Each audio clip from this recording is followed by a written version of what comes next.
I was going to beat you that time. I waited till you put your headphones on. Yeah, I know you did. Thanks for that, I guess.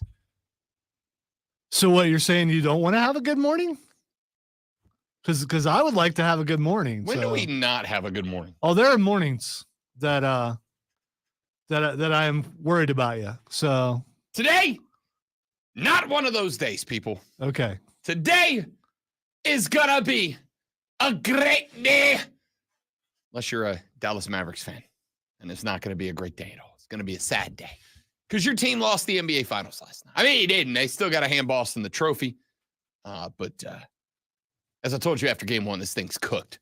You got your Kyrie game. You got your 30-plus game from Kyrie, and it still wasn't enough. I got to say, fourth quarter for Dallas, if they played more than one quarter out of 3 games like they did the fourth quarter last night, this thing's probably like at the worst 2-1 Beantown. So you mean the fact that they were leading at one point, like in the first quarter, and that it was neck and neck for the entire game? No, it wasn't neck and neck. They were down 21 again, and then they got it back to 1 point of the fourth. It must have been the third quarter. It was the third quarter. Okay. Right. It was the third quarter. Boston went up 21. So you're discounting the first 2 quarters like they didn't play at all, and that's what I don't get. I'm discounting the first 2 quarters because as much as I love the NBA, it's the NBA, and we have seen 120-point leads evaporate. So how much money are you going to lose? I think I put $20 on Dallas. Like, not much. Okay. All right. Not much. All right. That's 20. Like 20 is like 1,000 to me. So I mean, no,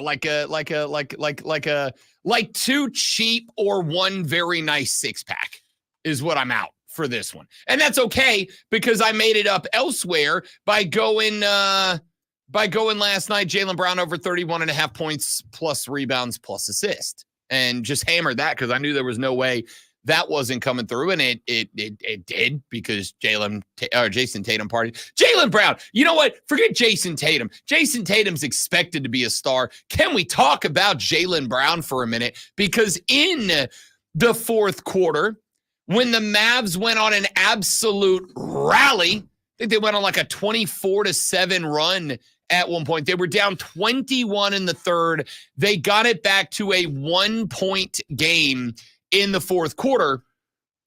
And it was at a point when Jason Tatum was kind of like, I mean, played great basketball last night, but there was a spot last night that he was just kind of meh. And the game got into the 80s.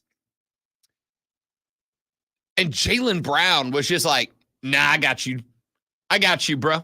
Man, we ain't going down like that. That dude is a man. He was something else last night.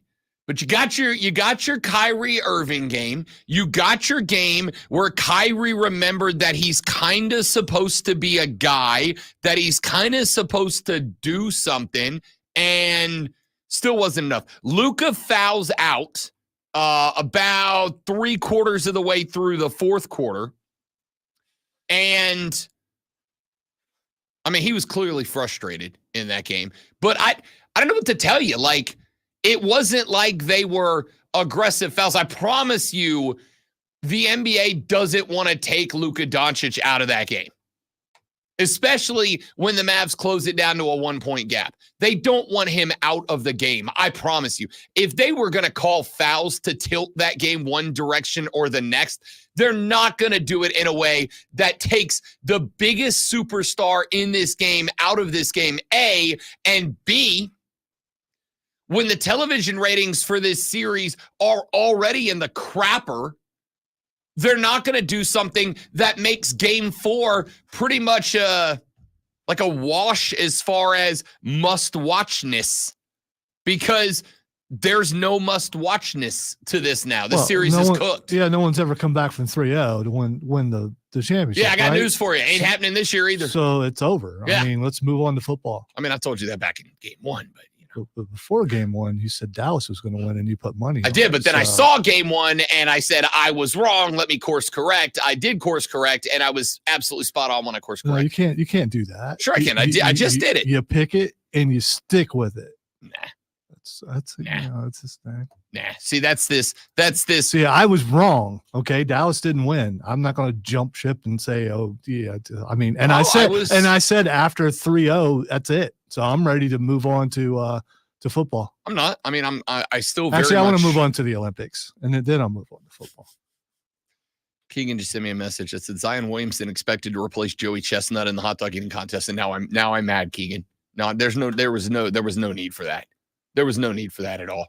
Hey, we're going to talk about this. Wait. Where's that contest at, Rob? The actual new hot dog eating contest announced yesterday between Joey Chestnut and his old arch nemesis. No, I get all that, but is Coney Island, that's where it is, right? Is that in New York? Yes. So Zion's going to New York. God dang it, Lonzo. Okay, I think he hit you twice and you didn't even see the second one coming. The audacity of you to add on to that. You took what Keegan already did and you're like, let me make it worse. Watch this. Let me make it worse. Didn't need it. Didn't want it. I personally believe in Keegan. I believe he meant that the double punch right there. You just didn't see the other one. Oh, I'm big mad. I'm big mad now. Now you can go back to proving that I was right and it's all work. You're not right. It's not a work. It's not? But no, this is Joey Chestnut flipping the old double bird to Nate, to Mr. Nate. Mm-hmm. Mr. Nate can suck it. Yeah. What's this going to be on? Netflix. That place is trying to get into sports, all sports. Huh? Why would Nathan's agree to that? Why would Nathan's be like, yeah, Netflix for sure. We'll help you out. That they wouldn't. That doesn't make any sense. I didn't say who it was a work by. It's a work by Joey Chestnut. Why would Joey Chestnut take himself out of the one hot dog eating contest that anybody watches to go now to a place, to an audience that's divided in half? I am now rubbing my fingers together in the international, intercontinental, interdimensional symbol that means money. Okay. So he's doing it for free? I have no idea. I'm sure not. I assume not. Does he get paid to be in Nathan's? I don't think he does. Yes. How much he gets paid? I'm sure not what Netflix is paying. Right. That's okay. But again, why would you take the risk, especially for something that is likely a 1-year deal? Here's why you take the risk. There's no one to compete with him at Nathan's. Kobayashi, back in the day was the competition. He's not allowed to compete it. So if you want to see real competition, you don't need to be watching Nathan's. You come over here and watch Netflix. For the record, all that's 100% true. Yeah.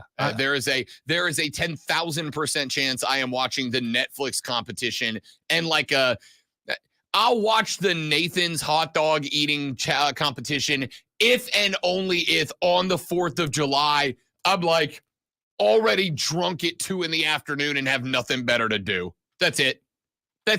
Wow. I guess it's a goal. No, it's not a goal. It's a possibility. There is a difference. I mean, hey, man, listen, you can't drink all day if you don't start in the morning. I bet you don't. I bet I don't either. Yeah, because, Wait, is it a weekday this year? Well, it is, but we're off. But still, that's... No, I know, but I'm not off the next day. Listen, the drinking thing doesn't impact me the day. It impacts me the next day. Yeah, but there's this other thing you're doing, and aren't you still on the no alcohol thing? So, yeah, but I'll be by July 4th. I'll be where I need to be. I'm just looking out for you and your sponsor and your health and all that kind of stuff. And gently reintroduce that American pastime of brown liquor into my life. But that's down the line. That's when I get where I need to be, and I'm working on it. That was much louder than I anticipated it being. Kobe nailed it. All right. Banged it against the... No, I didn't. That was my hand. Okay. All right. So Boston up 3-0 after a 106-99 win. I said the series was cooked after game 1. I said maybe Dallas gets one back. If Dallas was going to get one back, last night with no KP was it. By the way, thought is KP is probably done. Kristaps Porzingis, for those of you keeping track in the Rob Brown Show Home Edition, KP is likely not coming back in this series. And honestly, as much as Porzingis said, I die out there, He didn't.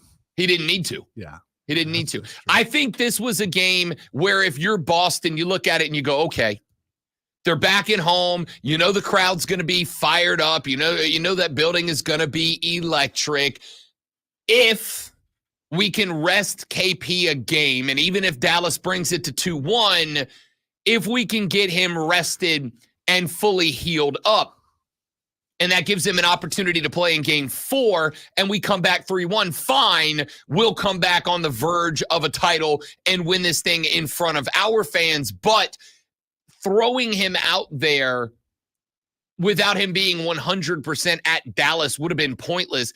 I don't know if they rested him because he could not go, or they just didn't think they needed him to. No, they didn't need him to. I thought I heard that he's out for like 10 weeks, that he's done. Yeah, so that was the rumor that circulated yesterday. The rumor circulating was that KP is done for the season and likely will be rehabbing well into the offseason. And of course, the regular season for the NBA, I think, starts in 3 weeks.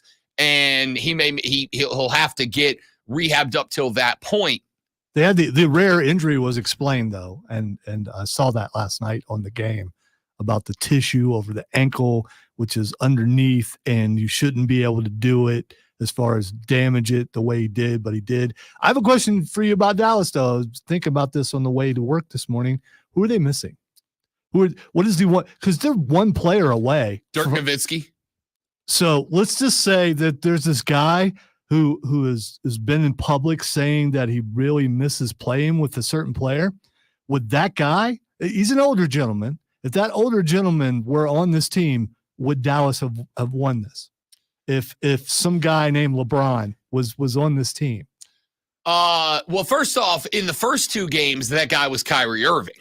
But you got Kyrie back last night. He finally showed back up, and it still was not enough.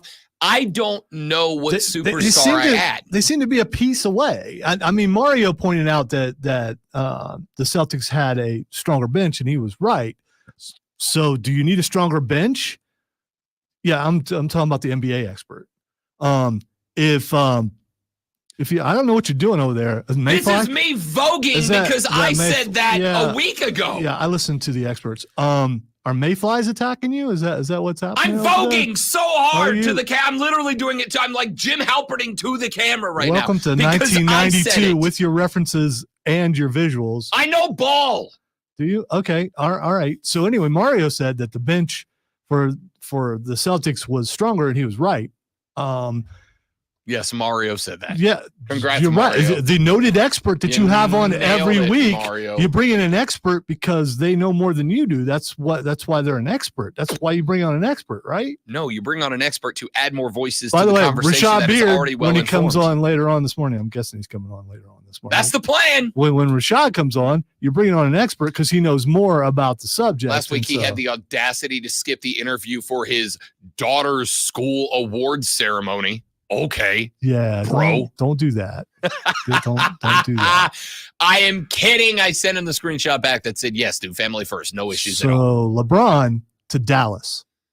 Book it. It's done. The great one hath spoken. And maybe Bronny too.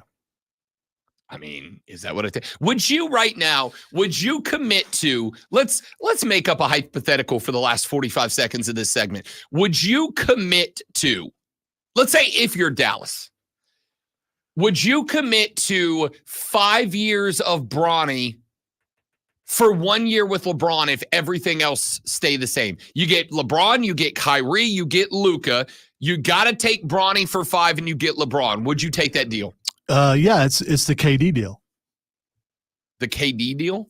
Kevin Durant. Yeah, no, I know who KD is. Yes, I know. I mean, you're Mr. Initial. I mean, so when I love how smart ass that sounded. Yeah, Kevin Durant. Yeah, I know. Yeah. So when a certain team with Mr. Binky couldn't win, they brought in Kevin Durant, and it worked for a while. So if you want a championship really bad and you know you're one piece away, why not bring in LeBron? Because again, I think you gotta take Bronny, and So? I frankly don't know So how good he's you're gonna not be. saying he's going to be any better than anybody that's on that bench already? I don't think he is. Honestly, I don't think Bronny's gonna be that good. To be honest with you, I think he's gonna be an okay player at the best. He is a point guard height, at best shooting guard that tries to play like a power forward, has good but like not great ball handling skills. He's an above average shooter, but not like a sniper. I don't think Bronny's going to be. I think if somebody said it once, said if the name James wasn't across the back of that jersey, we would not be talking about this cat. And not in terms of what he will or won't be as an NBA player. We wouldn't be talking about him as a college player if it wasn't for the name James on the nameplate. And I agree with that take. He's an okay college ball player who is in no way, shape, or form ready for the NBA. He is a mid to late second round draft pick at the best to me, but somebody's going to grab him between 15 and 25 to roll the dice on either A, LeBron ditches LA to come play with his kid, despite the fact that he said he wouldn't, or B, you stick that guy in the right developmental program, and he will turn into LeBron James Volume 2.0, All right, which ain't going to happen. So hypothetically, going back to my original question, if LeBron is on this team, could they beat the Celtics? Because they seem to be one piece away, and it doesn't even have to be that a great piece. It needs to be a good piece. But in this case, you bring in LeBron, they're winning.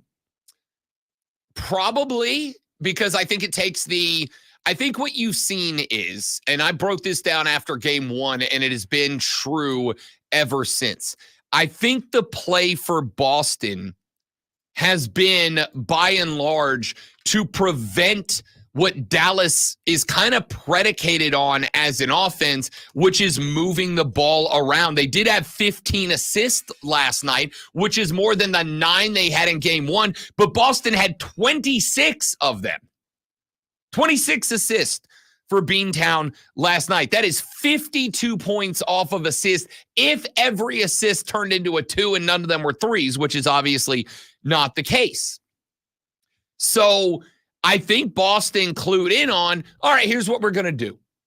If Luka's got the ball, we isolate him. We jump every passing lane, and we make him do it himself. Bleep you, Joe Boo, I do it myself. Or if Luka's off ball, then we just man up defend whoever has it. We shade defenses to the side where Luka is located to make sure that he is not an imminent threat to the offense. And we make lesser players beat us themselves. This is what I said. The game for the Dallas Mavericks, Boston has baited them in. Boston said, hey, can your role players beat us? Can your secondary guys beat us? Can PJ Washington beat us? Can Derek Jones beat us? Do you have guys off your bench? Can Kleber beat us? Can Tim Hardaway Jr.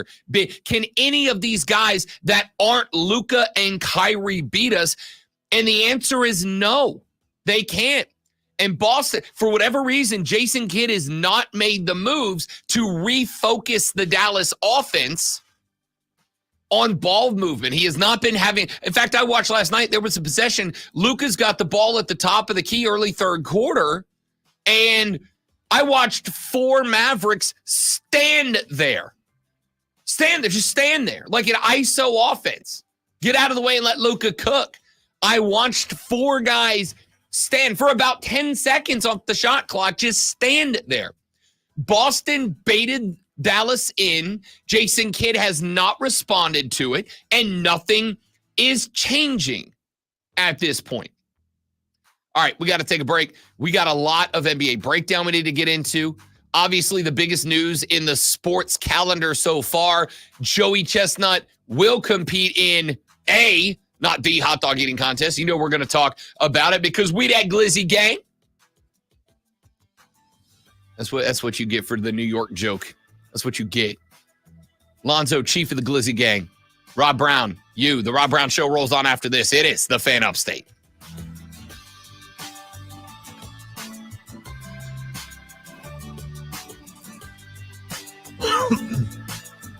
You need to stop all the nastiness. It's a bunch of nasty. Why, dude? Why you guys got to get so close to my car and so close to the pole every morning? Why? Don't make me call out your business. You don't want that. You don't want that heat.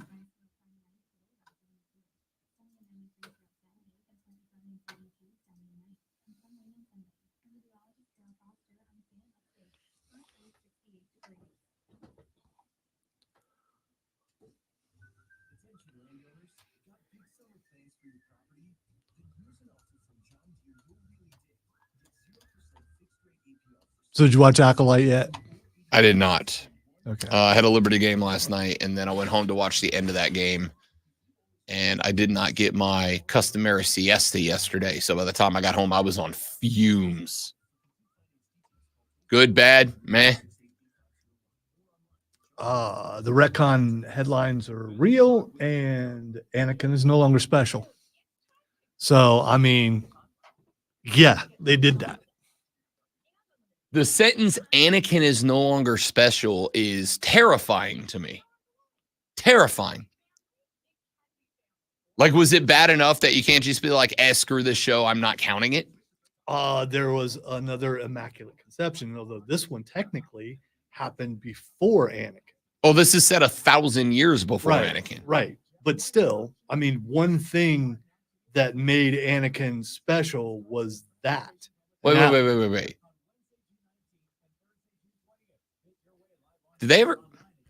Was Anakin was an Immaculate Conception? Yes, you don't remember from episode from episode 1? There was no father. I thought he was artificially conceived. No, there was no father. In this case, she had nothing to do with it. Uh-huh. Yeah, he was supposedly brought into existence by the Midichlorians. And she was shocked that she was pregnant because she had never been with a guy. I thought that was just like a theory. No, she says it. She's talking to Qui-Gon, and she tells him that. I don't remember that. I'll have to go, now I got to go watch the damn prequels again. Son of a gun. Join us on our live stream at facebook.com/thefanupstate, twitter.com/thefanupstate, on YouTube by searching and subscribing to the Fan Upstate or the Rob Brown Show. And if you have Twitch, you can just search the Rob Brown Show there. Any of those methods of communication are right there and available to you. Jump on board. We'll go more in depth into what this means later in the show. But I am going to ask Lonzo. No, I'm not doing that. You don't even know what I'm doing yet. I'm going to ask Lonzo a question that is definitely and entirely sarcastic, yet I also very mean it. Lonzo, do I have your permission? Do I have your permission to go ahead and lay on the Braves panic button now? Do I have your permission? Because the Braves have now lost 5 in a row. And wait, there's a second half to that sentence. It is the first time that the Braves have lost 5 in a row since 2017. It has been 7 years since the Atlanta Braves have lost 5 in a row. And on top of losing 5 in a row, 3 of those were to the Washington Nationals, a team that is supposed to be lost in the sauce of the National League East, but instead is now less than a fistful of games behind the Braves in that division. And they have held defensively the Baltimore Orioles to 4 runs in back-to-back games. And yet the Braves have scored a total of 2 against the Orioles across those same 2 games. Do I have your permission now, great one, to say this team stinks right now? Burn it down! Burn it down! It's a weird spot to be in here. No, this is actual panic. This is not that thing that you did a couple weeks ago. The look in your eyes is it's over. Yes. It's this weird spot to be in because on one hand, I got into a fight last night on the internet, which is not the same as getting into a fight, but you get the point. It is a modern day fracas.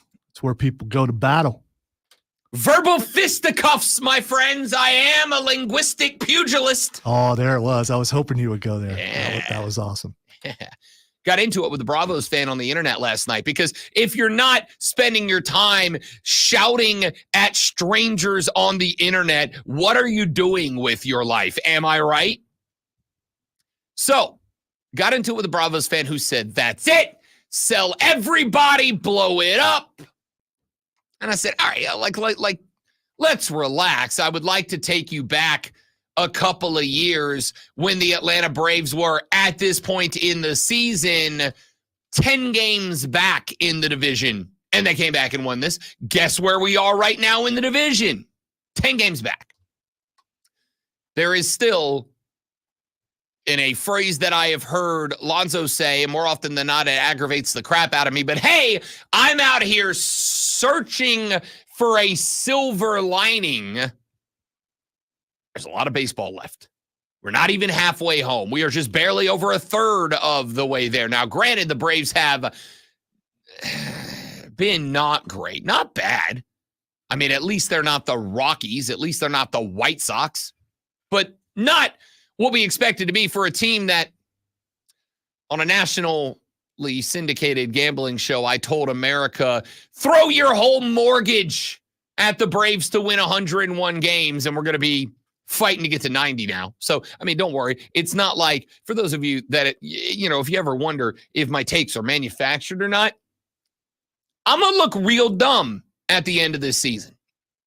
Because I said to a lot of people in a lot of places, including on not just multiple nationally syndicated radio programs, Braves over 101.5 is the lock of the week, of the month, of the year, of the century. And they're not even going to threaten that mark this year. But at the same time, no, it's not time to blow it up. The Braves aren't trade deadline sellers. They don't have to be buyers either. The question mark is, how in the hell do you spark this lineup? And the answer is, and this is true. I don't know. I don't know. Thank you, Brock Purdy. I don't know. I said yesterday, I got my conspiracy cap on right now. I got that tinfoil cap on right now. That MLB deadened the bet. I threw this theory at 5 different people yesterday, including a Nats fan. And I said, hey, let me give you my conspiracy theory, Doug. What do you think about this? I think Major League Baseball deadened the baseballs in the offseason, something we know they've done in the past. I think they deadened the baseball this postseason, and the team that is built to live and die by the dinger is dying from lack of dingers. And he said, I don't want to give conspiracy theories credit, but you might be right. Home runs are down everywhere. You might be right. And he pointed out about a week and a half ago, maybe 2 weeks ago, when I think it was Aroldis Chapman checked into a game, offered him a meatball that got clobbered before the ball was anywhere out of the infield. Chapman took his glove off and he threw it at the ground and started barking up a storm from the bump, and then the ball gets caught like a yard inside of the warning track. Threw his glove down like he had just given up a bottom of the ninth Game 7 series losing dinger. And the outfitter like shags the ball like it's nothing. Just got it. No worries. He said, I think that might be legit. And I think it might be. So how do you fix it? My second theory is the clubhouse morale is just crap right now. And I don't like going too far down that because, as I've said in the past, talking intangibles, specifically talking emotional intangibles. I mean, you kind of have to do it in sports, but I don't love it. I prefer to try to put things into quantifiable and empirical numbers. Numbers don't lie. Numbers are the only thing in the universe that don't lie. I would like to be able to quantify reasons for things happening. Sometimes you can't do it. Sometimes you might think you can, but you get the wrong numbers, whatever. I still think it's important to go in that direction. And so I look at the numbers for the Braves, and when I look at the numbers, we're hosed, bro. We're done. As the Utes say, we're cooked. And I'm trying to figure out why. And there's no metric that says that should be the case. The Braves are 4th in the league in barrel rate. They are 1st in the league in hard contact rate. They are hitting the ball with power as well as anybody else in Major League Baseball, but they have the 28th run differential dating back to May 1st. It's bad.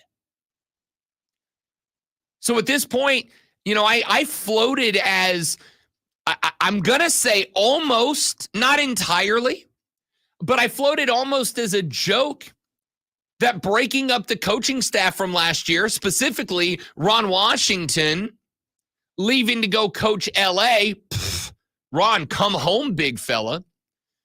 I think there's a locker room issue. I think this team has just a crap mentality, and now they're pressing. Now they're forcing it. You ever struggled with something? This is a problem golfers have all the time. Those of you that play golf, you're going to know exactly what I'm talking about. If I'm putting it into golf terms, I'll tell you what happened last time I played golf. I'm going to use this as an illustration. Real quick story. Great one. I went out and played golf 2 weekends ago with a couple of buddies. I am what I call a +1 golfer. I want to bogey every hole. I try to finish 18 to 24 over. All right. I'm not great. I'm not awful. I try to finish 18 to 24 over. If I'm in that round of 18 to 24 over, I had a good day. I played the front 9, bogeyed every hole. No birdies, no pars, but no doubles and no triples. Bogeyed every hole on the front 9. I was cloud 9, dude. Best I've played in a very long time. Cloud 9. I'm like, this is it. I'm turning in a record. I'm breaking 90 today. And then we got to 10. Snowman. Recorded an 8. 4 over. Then we got to 11. 9 on a par 5. Then we got to 13 or 12. Snowman. Triple on 4. Just fell apart, right? So we get to 14. On 14, I hit a drive that I'm pointed that way, Lonzo, and the ball goes that way. 45 degrees off the tee. This is not a joke. I cleared not 1 but 2 neighborhood streets over. I landed the ball 2 streets over to the right of the hole I was actually playing. I am ashamed to admit that Rob Brown allowed his emotions to get the better of him. I slammed the head of the driver into the ground. The head of my driver snapped off. I don't have a driver.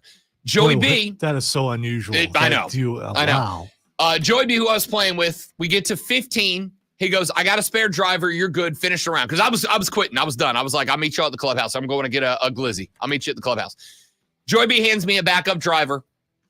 At that point, I didn't care anymore. All right. I'm like, whatever. Let me just finish 18. I don't want to embarrass myself and just leave one of the guys out here without a cart. You know what I did on 15? Birdie. You know what I did on 16? Birdie. You know what I did on 17? Birdie. You know what I did on 18? Missed the birdie putt by a millimeter. Tapped in for a par.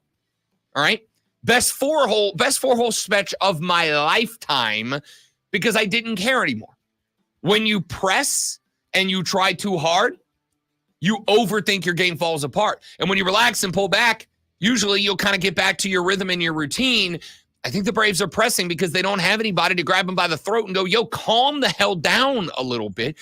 And so they've lost 5 games for the first time since 2007. Damn teen. It's time. The panic button is mashed. So is the button that takes us to break on the Rob Brown Show in the Fan Upstate.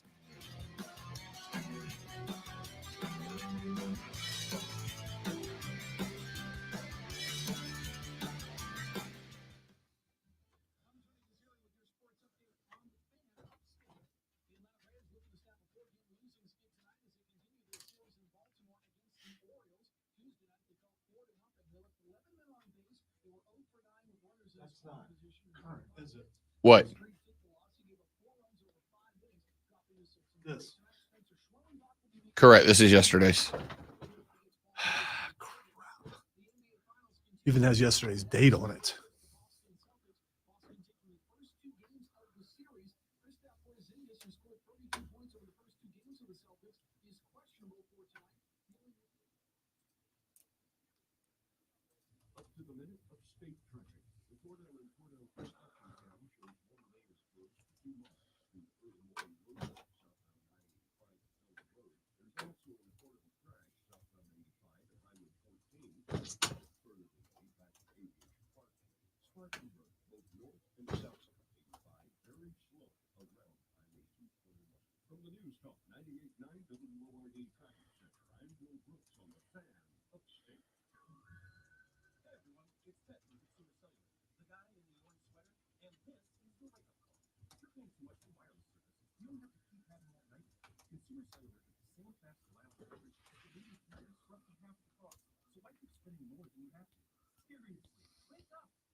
Well, crud.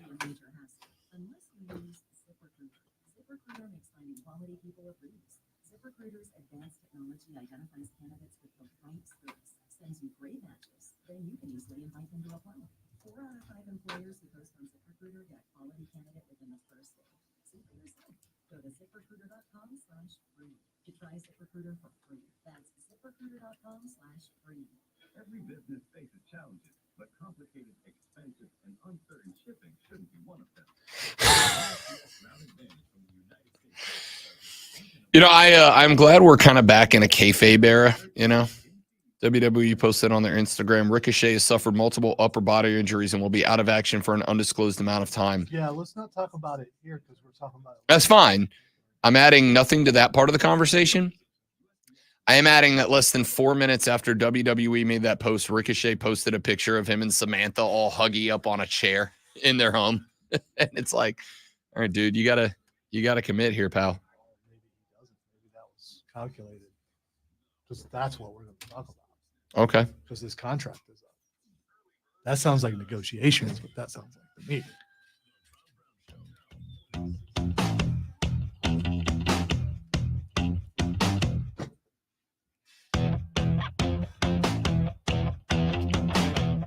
The Rob Brown Show carries on. It is the Fan Upstate. Rob and Lonzo with you. Talked a little Bravos in the short segment there. Now that we reach a segment with a little more length to it, let's get back to last night's NBA Finals, game number 3. And yes, as I told you, it was after game number 1. This series is over. 106-99 last night. 31 points for Jason Tatum, 30 points for Jaylen Brown. They got 9 off the bench from Hauser, 16 from Derek White, who was hot garbage through the first half, but turned it on in the second half, ended the night shooting 40%. All but one of his 10 efforts were from range. He knocked down 4 of those. Also 4-4 from the stripe. You got your Kyrie Irving game, and it still wasn't enough. This is what everybody, when I said after game 1, there is no path of return from a game 1 mauling at the hands of the Celtics.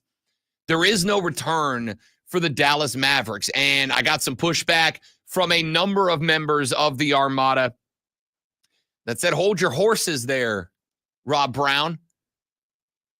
Kyrie Irving's going to come back at some point. Kyrie Irving is going to make his way back into the mix. Well, 35 on 13 of 28, 4 of 6 from range, 5 of 5 from the stripe, and it didn't matter. You got 27 from Luka on 11 of 27. He was just 1 of 7 from behind the arc. Lonzo got his wish. They outdueled Boston at the free throw line, 14 of 16 for an 87.5% free throw completion percentage. The Mavericks just aren't as good as Boston. That's it. That's the storyline. Like, we can get into why, and there's a number of reasons I feel this way, but the Dallas Mavericks are just the lesser team here. As Lonzo said back in segment number 1, they're a piece shy. I agree with that. But I will tell you what the disappointment is for me.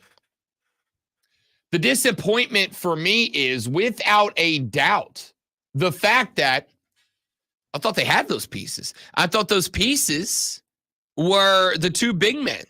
I thought the pieces were Daniel Gafford and Derek Lively. You got 16 minutes out of Gafford. He went 3 of 3 from the field, 6 points, but he ended up with a solo block and 3. He got out-rebounded by P.J. Washington. That's a 7-footer. Daniel Gafford, who is an offensive efficient, I say he's a 7-footer. Daniel Gafford's 6'11". All right, I'm going to give him credit for the 7 foot. If he hangs upside down by his feet enough, he'll get to 7 feet. How's his hair? I mean, is his hair an No, inch? he don't got 7-foot hair. Okay. All Yeah. right. He's 6'11", all right? But let's say 7-footer, because PJ Washington is, I think, 6'6", 6'7", whatever he is. PJ Washington should not more than double the rebound number from Daniel Gafford. And then I got Derek Lively, who is a 7-footer, who gave me 11 points of 5 of 6, and he did give me 13 boards along the way.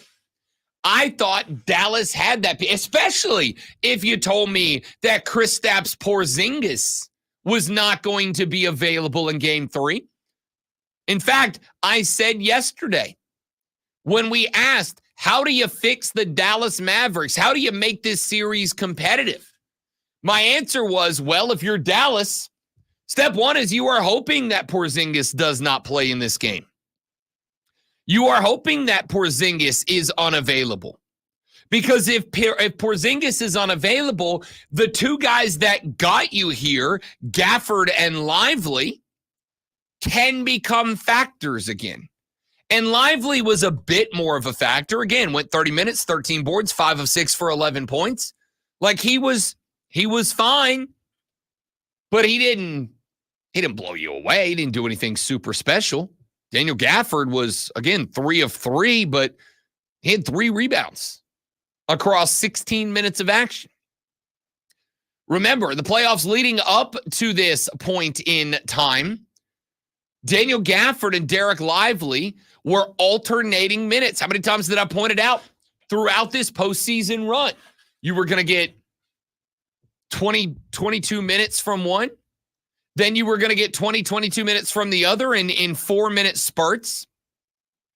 And then when you got down to the last 6, 7, 8 minutes of the game, whoever was having the better run of play was going to get an extra 4 or 5, the last 4 or 5 minutes of action to do something special down the stretch.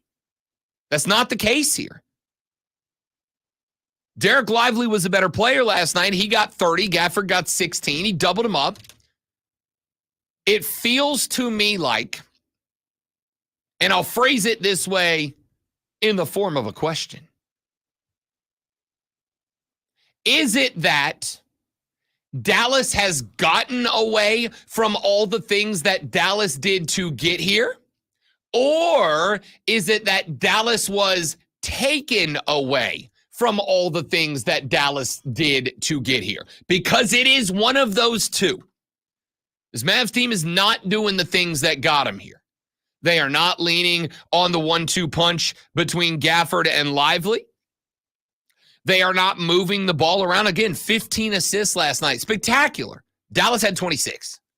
They're not moving the ball around. Luka Doncic is pressing at this point. We just talked about that in the last segment with the Braves offense, right? When you get to the point that you are frustrated, you press. When you press, you change the way that you attack the game. And I don't care if it's golf or basketball or baseball. When you press, you change mechanics. You change form. I have made the joke, though it is, I swear to you, not a joke. I tell people all the time, and I know this is going to sound real bad. I don't care. My best golf almost always comes later in the round. Comes at hole 11, 12, 13 through 18. Why? Because either I played so bad I don't care anymore, and then I loosen up and I get back to my basic mechanics, or because Rob Brown had a glizzy and a couple of brewskis at the clubhouse at 9, and by the time I get back to 14, 15, I'm loosened up. I'm having fun, man. I got the Otis Redding on the speaker in the cart. Cart girl's coming around. I slipped her a 20 on the second to make sure my beer stays cold. I don't care anymore. I'm having fun. And when I'm having fun, I play better golf. I play better whatever. So with that being said, I think Dallas got pushed into frustration in game 2. I think they have changed up the way that they are, I want to say attacking on offense, but they're not attacking on offense. I mean, they are attacking on offense, but it's I don't know, so first half. I mean, that first half, the Dallas Mavericks were right there. Dallas won the first quarter by 1 point. Dallas and Boston tied in the second quarter. 31 points for the Mavs to 30 in quarter 1. Both had 20 in quarter 2. Yeah, it was like 51-50 at halftime. That's exactly what it was. Yeah. In the first quarter. Excellent Van Halen song, too, by the way.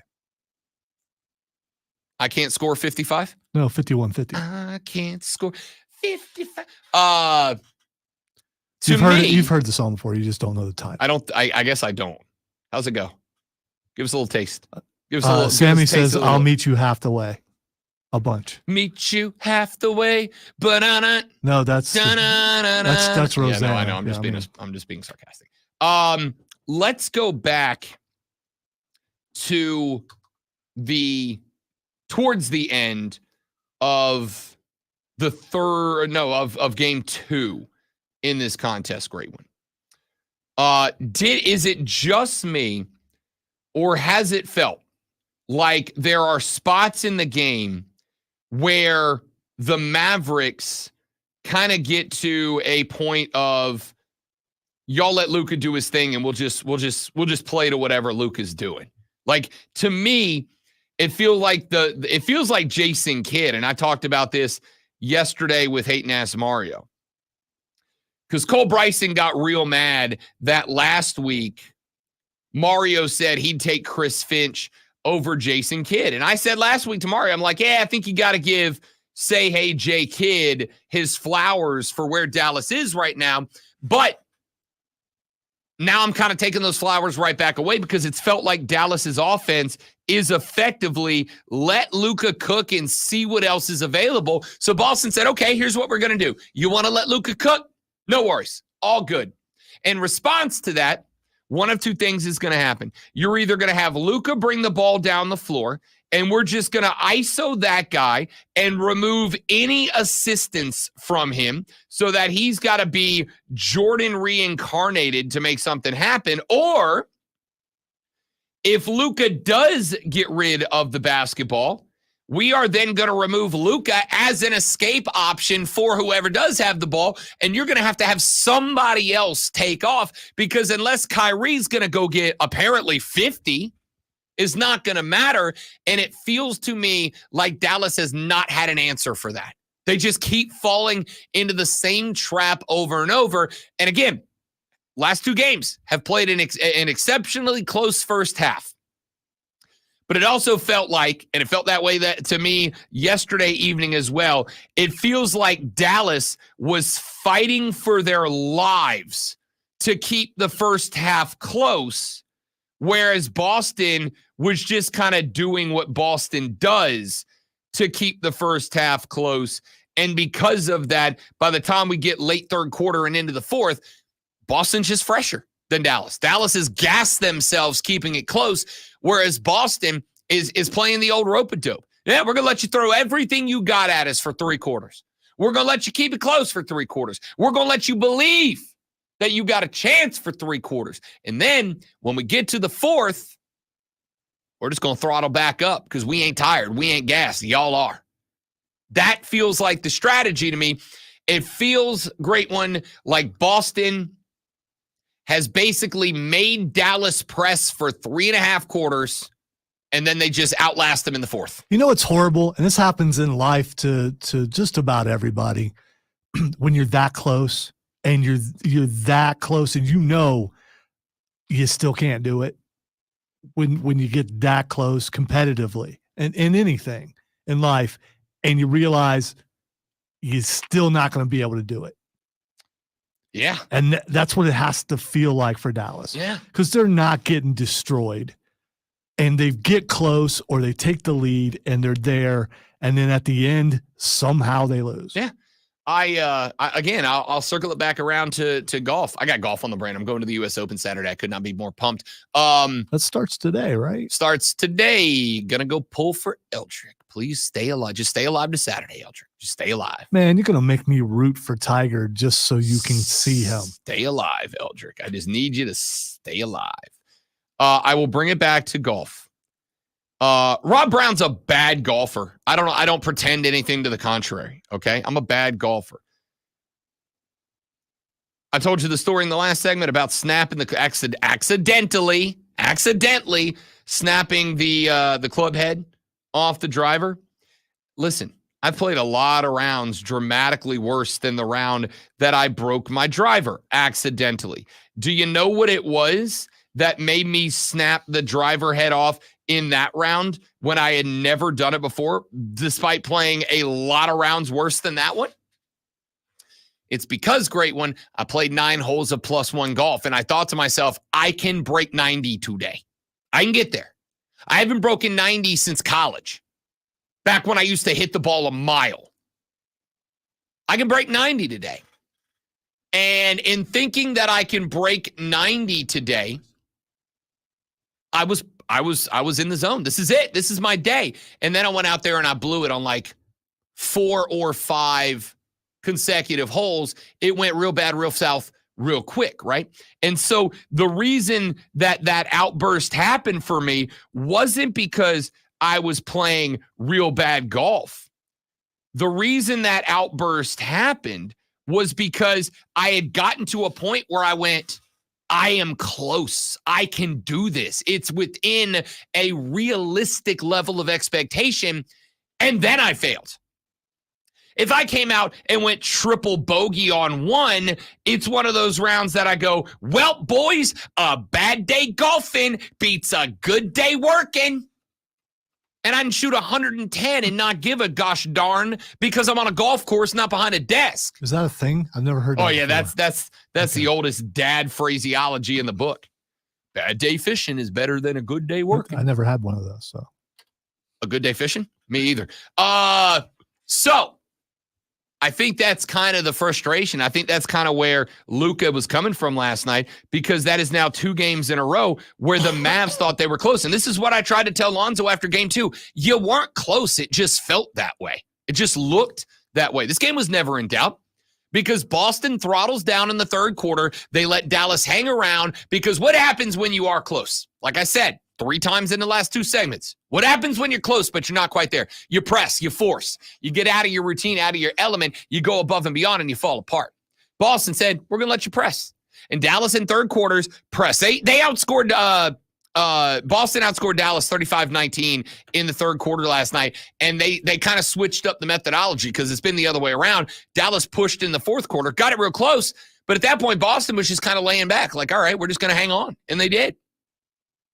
Dallas presses, and you can't win when you press. Braves, Mavs, sometimes me, can't win when you press. If sports flashes were finals, lost it, Lonzo would be whatever. Just Sports Flash, whatever. I'm Yeah, bad at this. Who cares? I'm going to press here. The Atlanta Braves dropped the second to Baltimore with a 4-2 loss yesterday. Spencer Schellenbach gave up 4 hits and 2 runs in 6 innings, but the Braves were again blanked with runners in scoring position, going for going 0 for 6. You're bugging me. The Braves are on a 5-game losing streak and only 4 games ahead of the Washington Nationals for third in the division. You guys couldn't see maybe you could see what he was doing. The Edmonton Oilers will host the Florida Panthers tonight at 8 in a game 3 of the Stanley Cup Finals. Florida currently holds a 2-0 lead after winning both home matchups to open the series. Hey, make sure you tune in this afternoon from 3 to 7 for our it's absolutely brand new local show, Wire to Wire. Cole Bryson and Dees will get you up to date on the latest local and national sports news. Great guests, great debate, and a whole lot of fun. All Wire to Wire.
Why? Why does that not do that?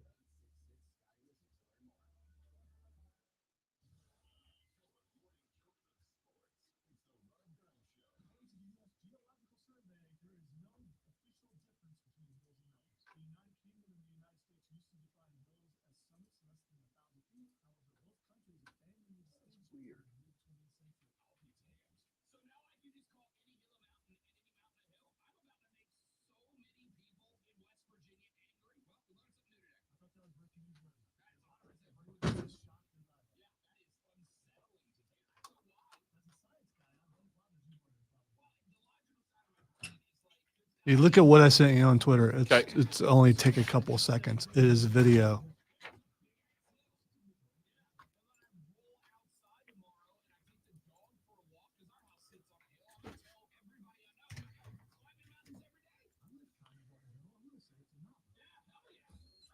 It's my favorite spot in wrestling. No, the fact that he has passed it on. Yeah, exactly. And the look on his face, like, see, I told you it works every time. It's the classic old.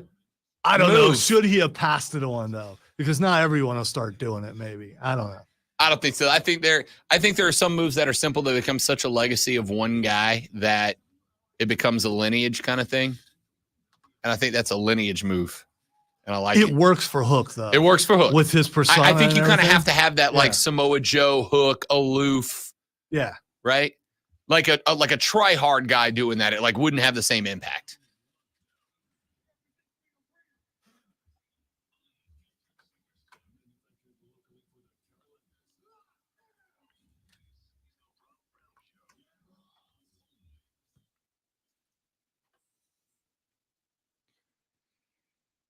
Hour number 2 of the Rob Brown radio program is underway. Welcome back, ladies and gentlemen. I am Rob Brown, the Great with Lonzo, running the show as he always do here on the broadcast. A lot to get to, a lot to talk about. Coming up today on said radio program, we got Rashad Beard coming up at 8:40. We got the Great with Lonzo leading us through Fight Club coming up at 9:20 this morning, where we catch you up on all things pro wrestling, boxing, and MMA. Looking forward to that. And a lot more. Tom Brady had some comments yesterday on the current and future state of quarterbacking around the National Football League that I would like to talk about, like to break down. What's he knows an old man? The game has passed him by. Well, we'll do a segment on an old man yelling at clouds then coming up in just a little while. And I actually think, jokes aside, I'm kind of intrigued by what Brady had to say, and I don't think he's wrong, TBH. So we'll talk about that coming up in just a little while. What a tease. Wow, I can't wait for that. I know. I'm kind of good at this. We have got coming up later on in the show, what was the other thing I had? Oh, do I owe Greggggg Berhalter an apology? Why might I? For what? Oh, For a tie? don't worry. The water cooler cheat sheet is coming up here in just mere moments from now, and that is a part of it. It's part of it. It's part of it. Adam Silver had some things to say about not just NBA expansion down the line, but he chimed in on Caitlin Clark last night as well. We'll get to that. We'll talk more Bravos baseball on the show. I've got a question about wide receivers in the NFL. It is going to be super duper busy on the radio broadcast for the next 3 hours of the most electrifying sports talk entertainment anywhere. But before we get to any of those things, let us get to this thing, a thing that will explain to you as you are less now than 58 minutes away from clocking in at the office, the sports topics that you will be obviously ignoring your job in order to discuss and debate with your coworkers. The top 3 stories in sports make up today's water cooler cheat sheet. Are you ready for the playbook of the peculiar, the almanac of the absurd, and the encyclopedia of the extraordinary? Well, you better be, because we're diving headfirst into the 3 top stories that will have your coworkers saying, I'll make you famous. even before they take their first bathroom break. No. Here we go. Welcome to the water cooler cheat sheet on the Fan Upstate. It shouldn't make me happy when the fart sound slips through, but it does. Sorry. It actually would have worked with that sound, I'll make you famous, and then you let something go. I mean, it's just... My loins have been tingling. I was trying to decide which one to go with. That's what I decided. It is your water cooler cheat sheet, the top 3 sports stories that you need to know before you get to the office today. This is what you'll be talking about. Let us begin with item number 1. The NBA playoffs are done. They're done. They're over. It's done. The Boston Celtics now hold a 3-0 series lead in the NBA Finals over the Dallas Mavericks after a 106-99 victory yesterday evening. For the Celtics, 31 from Jason Tatum, 30 for Jaylen Brown. Didn't really need much from anybody else. Derek White did have 16, though a good chunk of those ended up later in the game. Every other Celtic in single digits, but you got the 61 you needed from Tatum and Brown. And I think that's the story of this one. Boston did not do anything special. It was a standout game from Jason Tatum. First time he has scored 30 in an NBA Finals game in his career. But Jason Tatum scoring 30 is not out of the norm. It's a regular occurrence for that guy. So Boston didn't have to do anything special. They didn't have to go above and beyond. They didn't need anybody to put on the cape and wear the underoos on the outside last night, playing the role of Superman. They just did what they do, and Dallas does not have the dog in them to keep up with a better Boston Celtics team. Dallas was outgunned, outmanned, outnumbered, and outplanned in that one. And it shined through, especially late in the contest. So it is what it is. We came in, I went against my gut and thought to myself, all right, I've doubted Dallas a lot of times. I'm not going to do it again.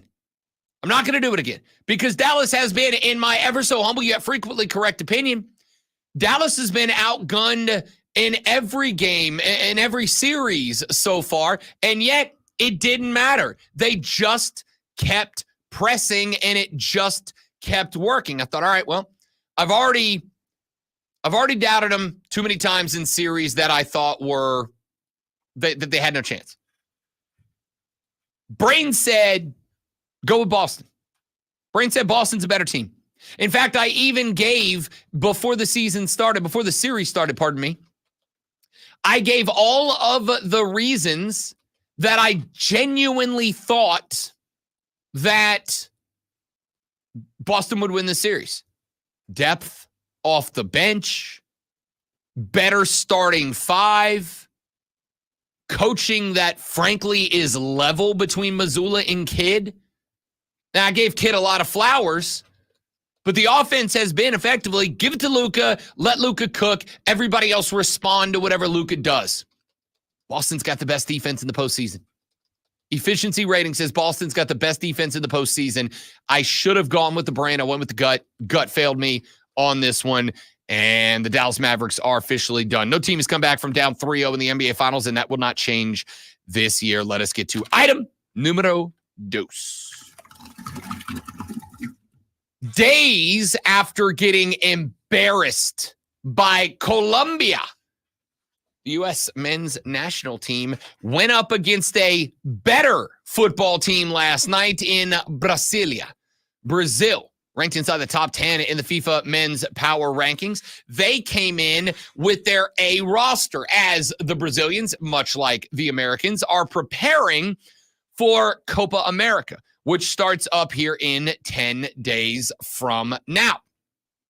The Brazilians came in looking for a win. They left with a draw. The first time in history that the Americans have drawn level with La Brasilia. The Americans are now 1-8-1 against Brazil in their last 10. The last time they defeated Brazil, you got to go all the way back, if I recall correctly, to like the late 90s to find a win over Brazil for the Americans. Honestly, last night, they deserved to win. Yusuf Musa had a banger of a shot from about 26 yards out that if that ball dips an inch, it's in the goal. Instead, hits just a spot too high on the crossbar and bounces out. Had another breakaway late in the game in which the Brazilian keeper did a remarkable job getting a hand on the net, on the ball, and preventing it from going in the net. The Americans were legitimately a total of maybe 3 inches away from winning this game 3-1. Instead, they settle for a 1-1 draw. And my question mark is, for those of you, me, that were beating the bleep out of Greggggg Berhalter earlier this week for the 5-1 L, the worst defeat in the Berhalter eras, do we owe Greggg Berhalter an apology today? Do we owe Greggg Berhalter some sort of pat on the back? And the answer is, yeah, we do. Yeah, we do. In fact, if anything, I almost look now back at that 5-1 defeat at the hands of Colombia, and I still will hold that Berhalter just stuck with what didn't work last time out and said, this is what we do, this is what we play, this is what we have the talent to do, let's roll with it. Even if it's not working today, we need to still be the best we can at it to carry it forward. And I thought that stinks. That's embarrassing. And now I kind of look and go, maybe we just didn't have the players in that game. Maybe the guys were just off. It happens. Sometimes everything goes right, but the team plays poorly. And I think that may have been the case with that Colombia matchup. I will backtrack just a little bit. I will roll back my commentary about Greggggg Berhalter just a little bit. Again, I do not think for a second that Colombia loss is acceptable. I'm not okay with it. But the performance last night should have resulted in an American win. Here is what former U.S. men's national team superstar Herculez Gomez had to say about it. Make him think twice. The next phase of that attack. He doesn't do that. They score, and you think things are going to go the wrong way for the U.S. men's national team. But the resolve was there. I loved how compact they were. And I mean compact, it's in that middle third, oftentimes in a mid-block. They created and it made the game very, very tight in that midfield. They pretty much told Brazil, we don't respect you in that midfield. And it looked that way. Brazil's midfield line was the worst part of their team.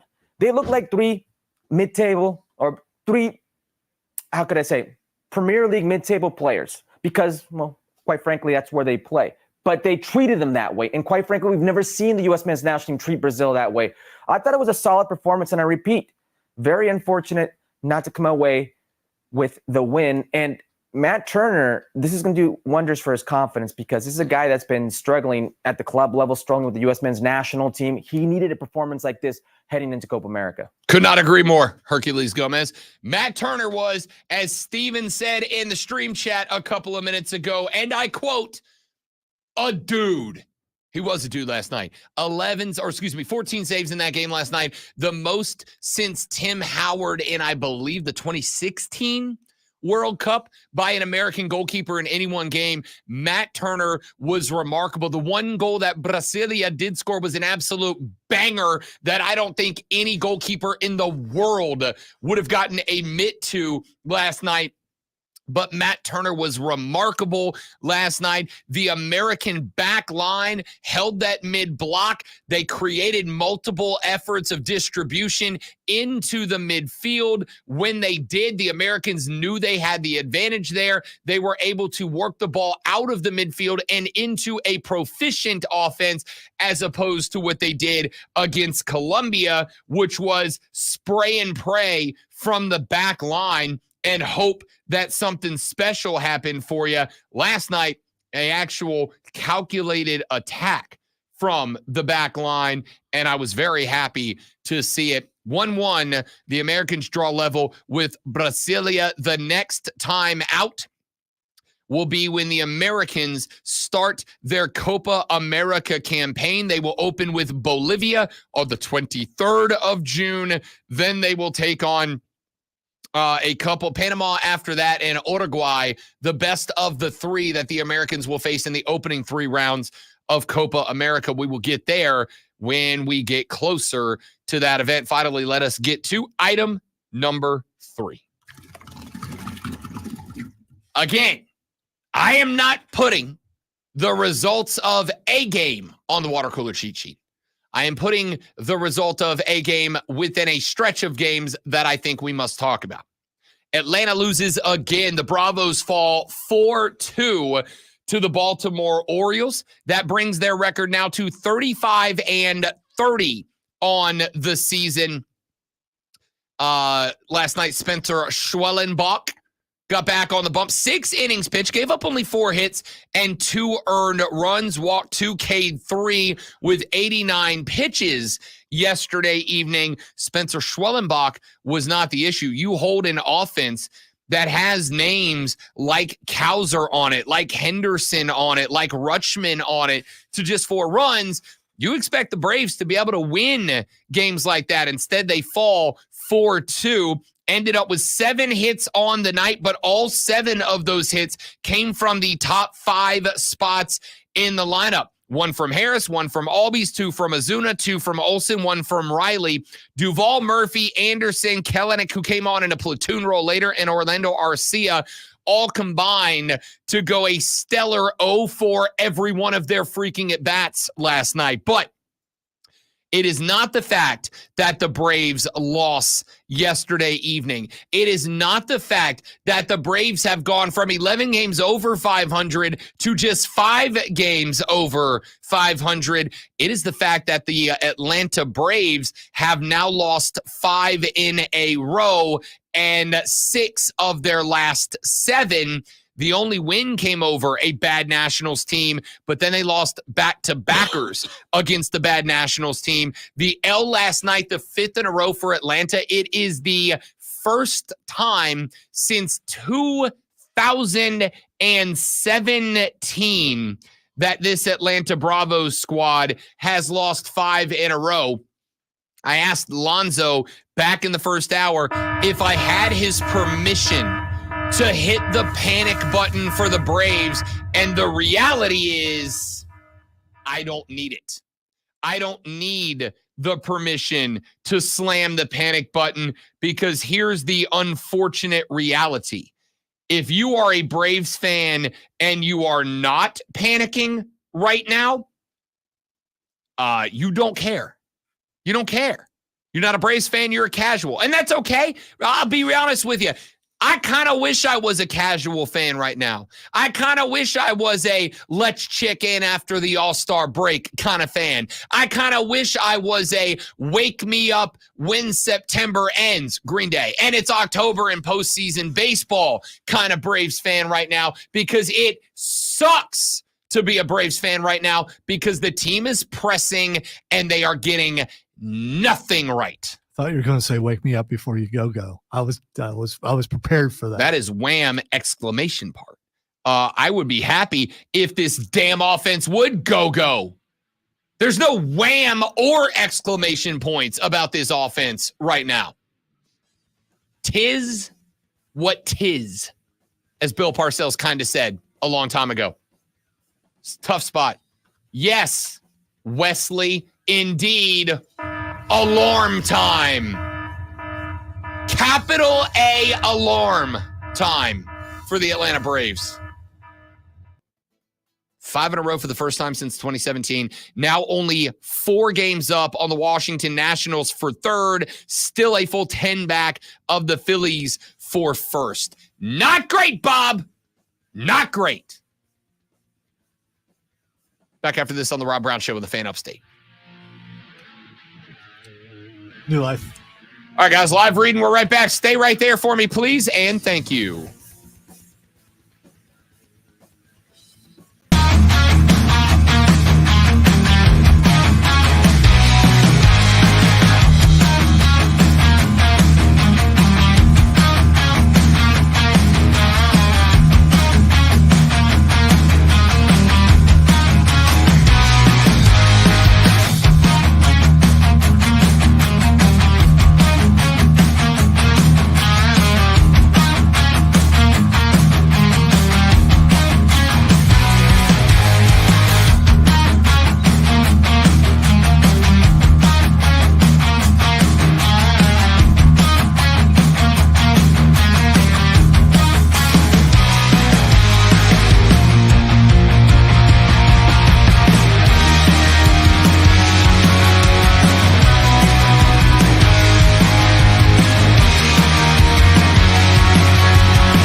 same-day delivery to the job site when you order by 2 p.m.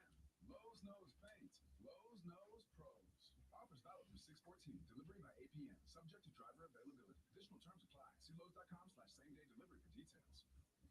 We all know baseball is a long season. I'm Brett Boone from the Brett Boone Podcast. This summer, take a trip down memory lane with me and hear from the legends of the game. So far this year, I've had conversations with Randy Johnson, Pete Rose, Deion Sanders. Plus, every week we look at the state of Major League Baseball, which teams are exceeding expectations, which ones are struggling to meet them. Follow and listen to the Brett Boone Podcast on the free Odyssey app or wherever you get your podcasts. Oh, come on. Sponsored by ChumbaCasino.com. Introducing Chumba Casino, the thrilling online social casino that's free to play. Head on over to ChumbaCasino.com now to join in on the fun. No purchase necessary. Chumba. Here's how to get in the game. On your radio at 97.7 FM, 1330 AM, Greenville, 97.1 FM, 950 AM, Spartanburg. Listen on your phone, download the Odyssey app, and search The Fan Upstate. There's a whole lot more to know about Tom if you really want to go into the subject. Your smart speaker. Just say play 97 The Fan Upstate. On your HD radio at WFBC HD3. Just one more time. And on your computer at TheFanUpstate.com. Talk to Robin Lonzo. Call 844-FAN-PHONE. That's 844-FANFONE. QC in the next break. 10-4 QC in the next break.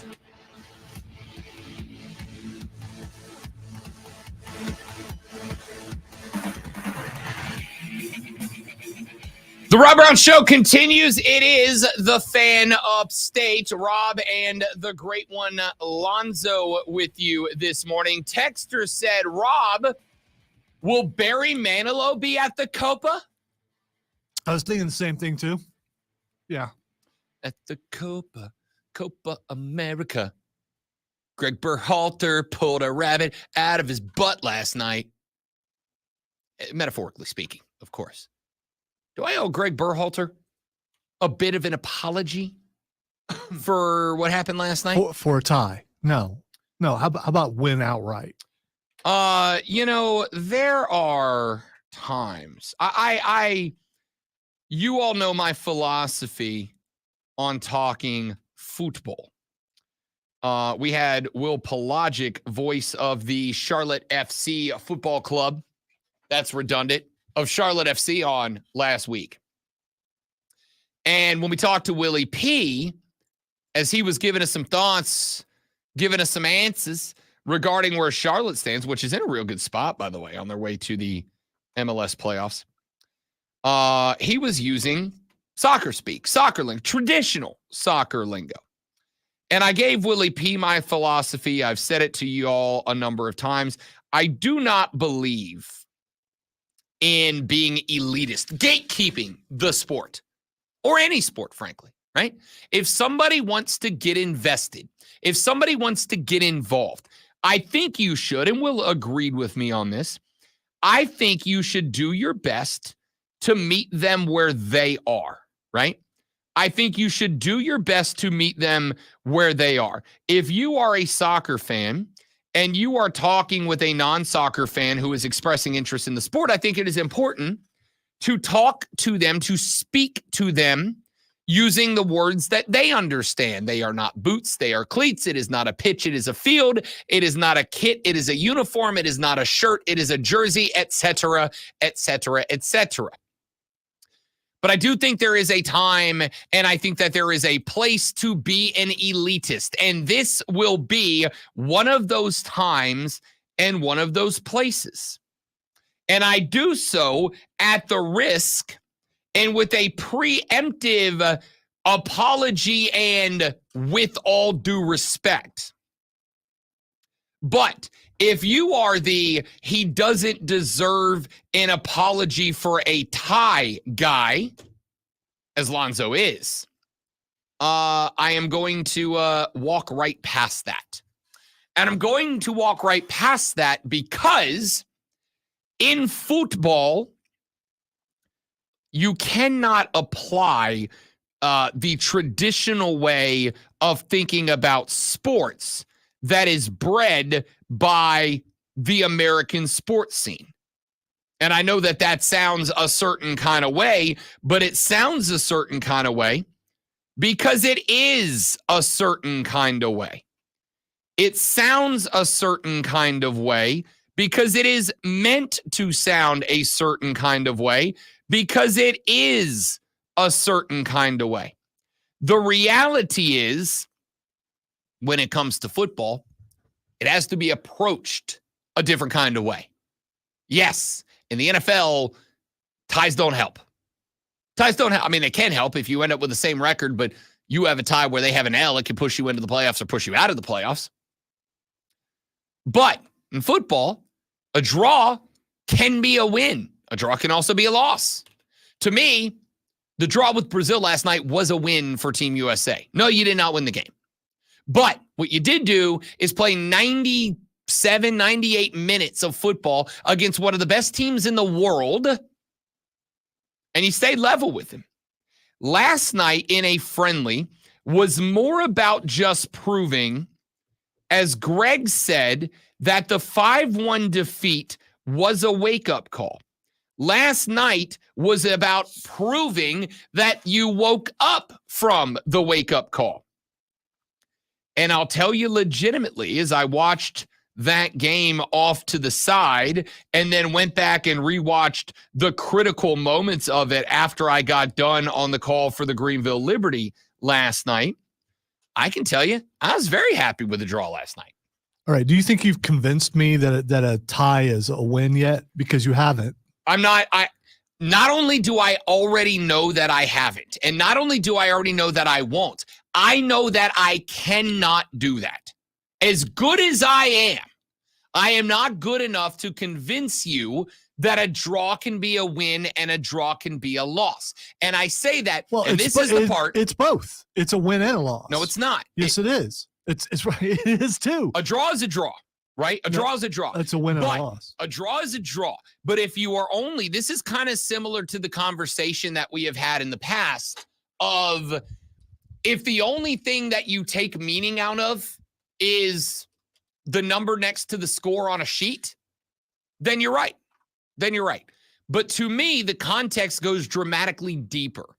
And Lonzo is, again, I know what this is going to sound like. I know this is going to sound in a way that Lonzo's going to be justified after the segment going, Rob, you kind of were a jackass right there. And I get it. Would never say it or think that. You would think that. You might not say it, but I respect it. I would never think that. But I might say bless your heart. Bless your heart. When Grandma Deanie drops a bless your heart on me, it stings a little bit. Yeah, because we all know what it means. Yeah. I know I can't convince Lonzo that a draw in this case is actually a really good thing. But that is because Lonzo is locked into the football, the American football mentality. So let's say there's a 10-game season in soccer. Mm-hmm. You tie every game. Mm-hmm. Who wins? You get 10 points. Who wins? You get 10 points. You tie every game. The other team ties every game. Who wins? You also have 10 points, and then you go to the second thing, which in most cases is goal differential, which is how many points did you score versus they score. Obviously, in a tie, you scored the same amount of points. Yeah. So then you go on to the next, which is ordinarily away goals versus home goals. And in that case, that might be your difference. Soccer very heavily. You're still tying. I mean, you're still tying. I understand, but if I tie you 3-3 at your house, and then you tie me 1-1 at my house, I have a goal differential of, in this case, the goal differential is the same, but my away goal tally is 3, yours is 1. You're changing the thing again. So, no, I'm not. So do you understand that you have away goals at home? If there are 5 games at home and 5 games away, mm-hmm. and you tie every single time, then that's no longer a fact. No. You have so in a league play situation, there's an order of tiebreakers you go down before someone eventually takes the lead.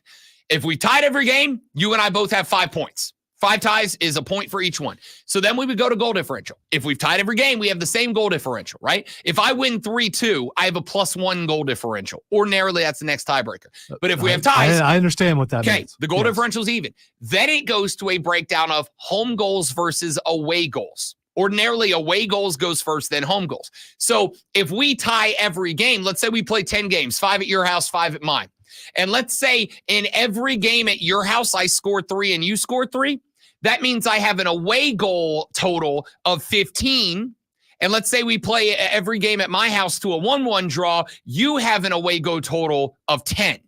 So my away goal total is higher. And since that's the next tiebreaker, I move on. All right. So in my original, what if you tie every game? So what if you tie in every single aspect of tying? I What just happens? explained it to you. No. You went differential. So say there is none. Say there is none. The score is exactly the same. You Home and away. Okay, I win but 5. here's You my win thing. 5. Who wins? You have now, in order to prove that something is done, gone to something that has literally never happened, right? Is it impossible? This thing is, yes, basically. No, it's just because it hasn't happened doesn't mean it can't. Correct. But Or soccer is literally 160 years old, and I am unaware of that ever happening. right? And You're just also, guessing on and that, right? also, no, it's been around since like the 1840s. So no, I'm not. In fact, it's actually probably older than that now. But also, That's what I meant. that would only matter if there were only 2 teams playing.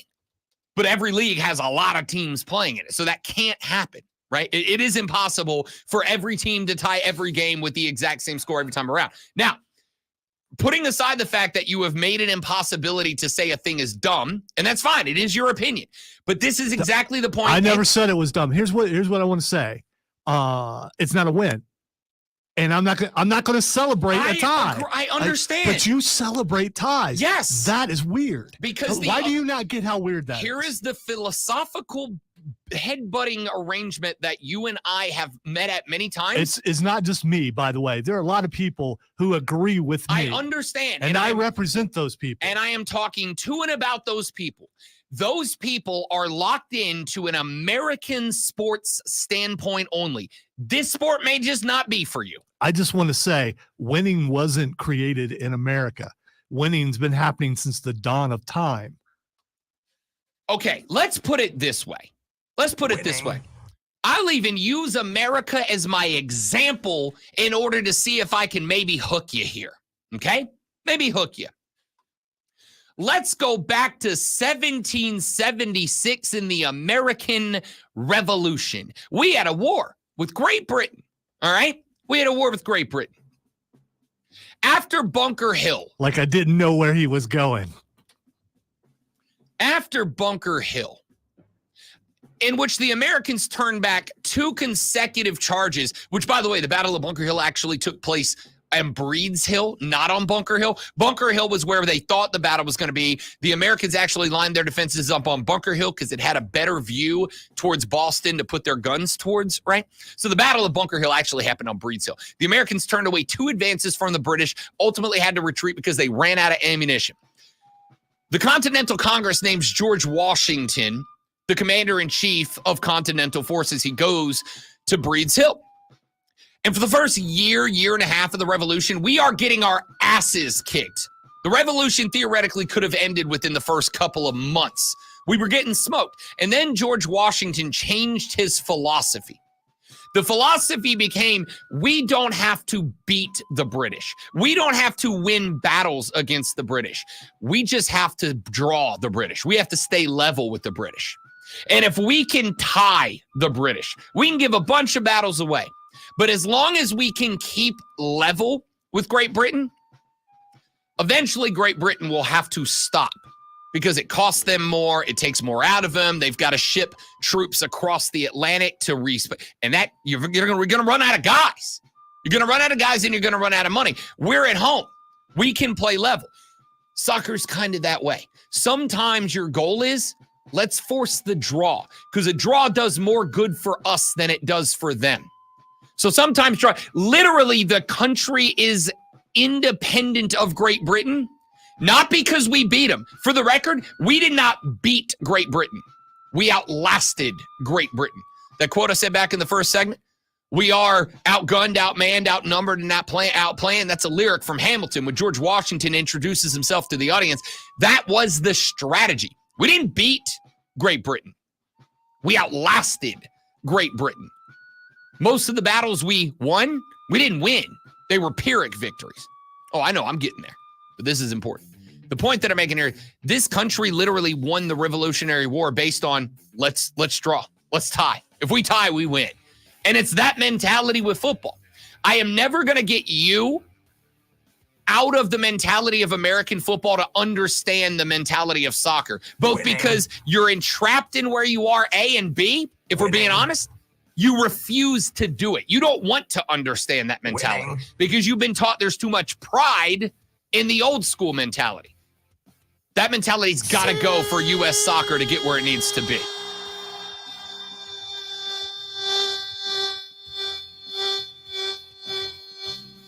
That's annoying. The Rob Brown Show, the fan upstate. You see? All right, guys, one more live and we're coming back. Stay right there for me.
I'm not going to stick on this topic the entire segment, or at least I say I'm not going to now. I said the same thing yesterday about Scotty Scheffler, and then I did, but I think that was It's not just yesterday. It's just, I mean. most of the times that I say that. I mean, why you got to apologize? Stick with whatever you want.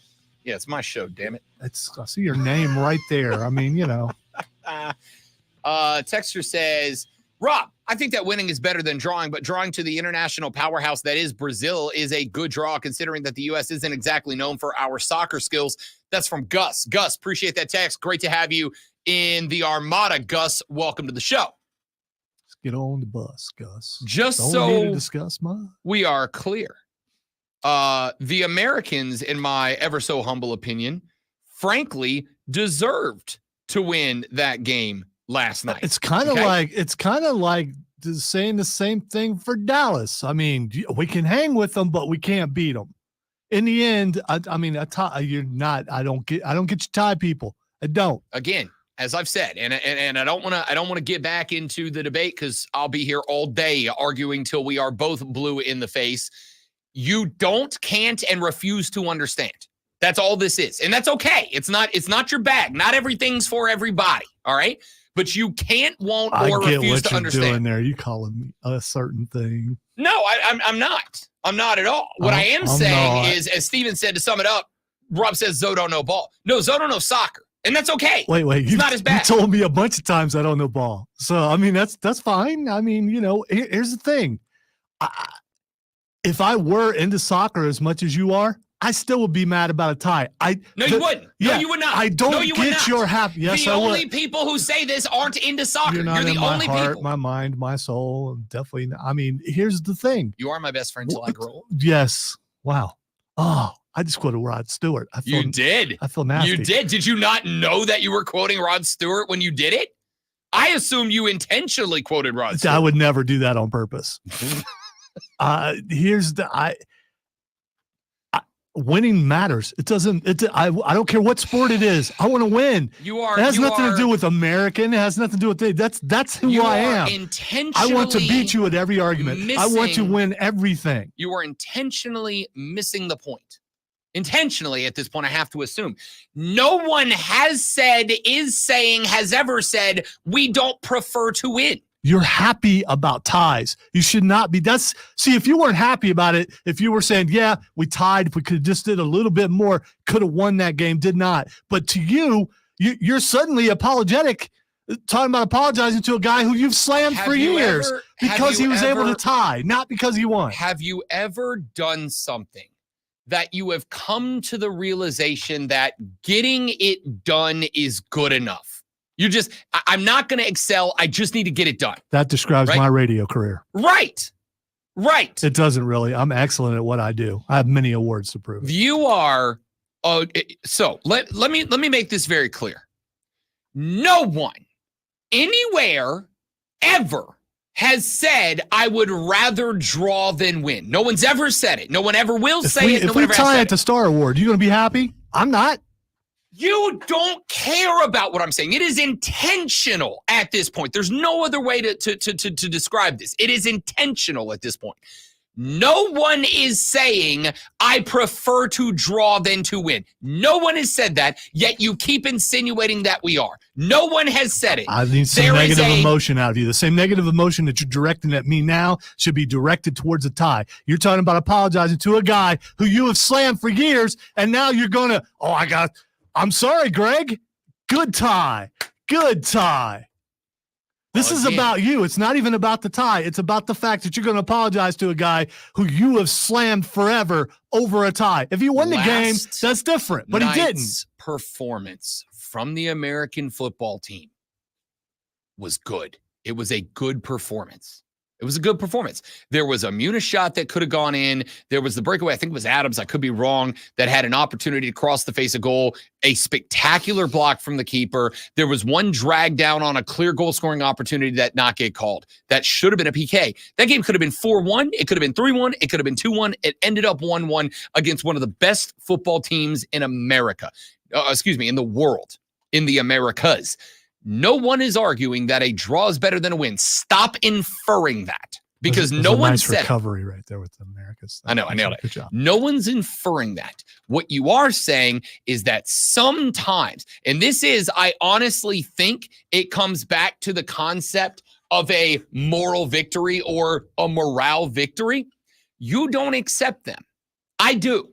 I acknowledge that they are real. They may not be real to you, but they are real to people who understand that there is more to the context of any game than just the points at the end of it.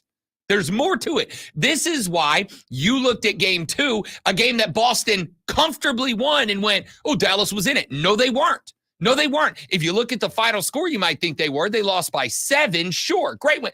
They were never in that basketball contest. Well, I watched the game, and yes, they were. No, they weren't. Yes, they were. It's a matter of opinion when it comes to that. I don't think it's a matter of opinion when it comes to ties. Ties are not wins.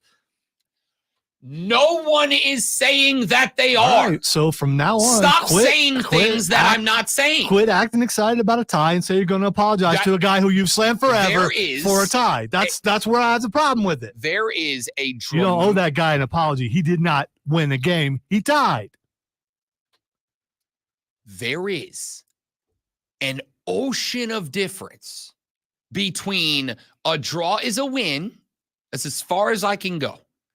It's more about the fingers. What are you doing? There is an ocean of difference between a draw is actually a win, which is not what I'm saying, and a draw is a very acceptable outcome here, which is what I'm saying. A draw is an acceptable outcome. Much like George Washington himself, you have to sometimes realize that a draw is an acceptable conclusion. You know, I'm just guessing here, but I'm going to throw it out there that you're the only one on these airwaves who think that way. Because on these airwaves, I'm the only soccer fan in this building. Me and Stoneman. I was going to say, Stoneman does exist. And I bet you, hey, Stoneman, if you're listening, come on down, bud. I need your help right now. Stoneman, I know he listens in the mornings. If you're listening, please come down and help me. Okay?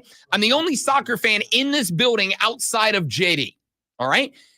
There are times that you have to accept a draw as the best possible outcome.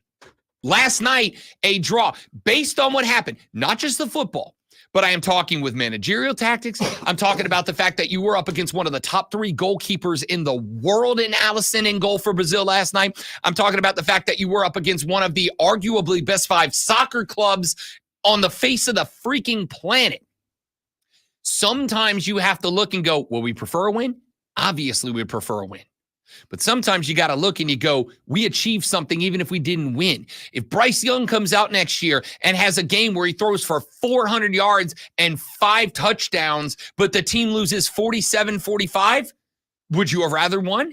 Yes. But did you see something last night that made you go, oh, we're pointed in the right direction? Yes.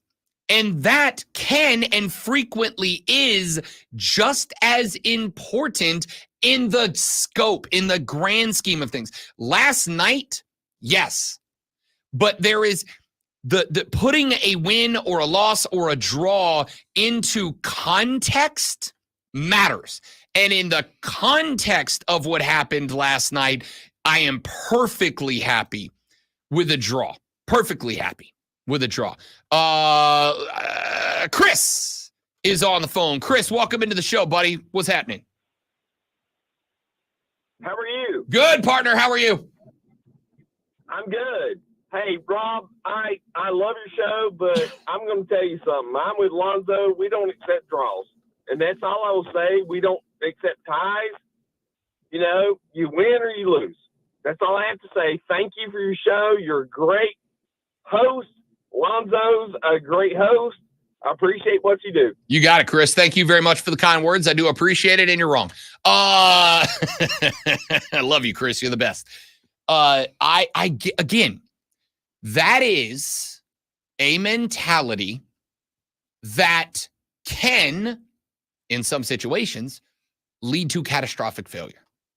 The concept of never surrender, steak. You know what where the concept having a stake in something Never give up, never surrender, or placing a stake in the ground. You know where the expression comes from? Because there was and you have to forgive me, there was an indigenous tribe back in the day that their warriors, when they would go into battle, no, it does not. When their warriors would go into battle and they came to the conclusion and the reality that they were going to lose the battle, they would quite literally tie a rope to a stake, plant that stake in the ground, and they would not pull that stake out of the ground, and you fight until you are dead. And that's great. Do you know what the reality of that is? You're dead.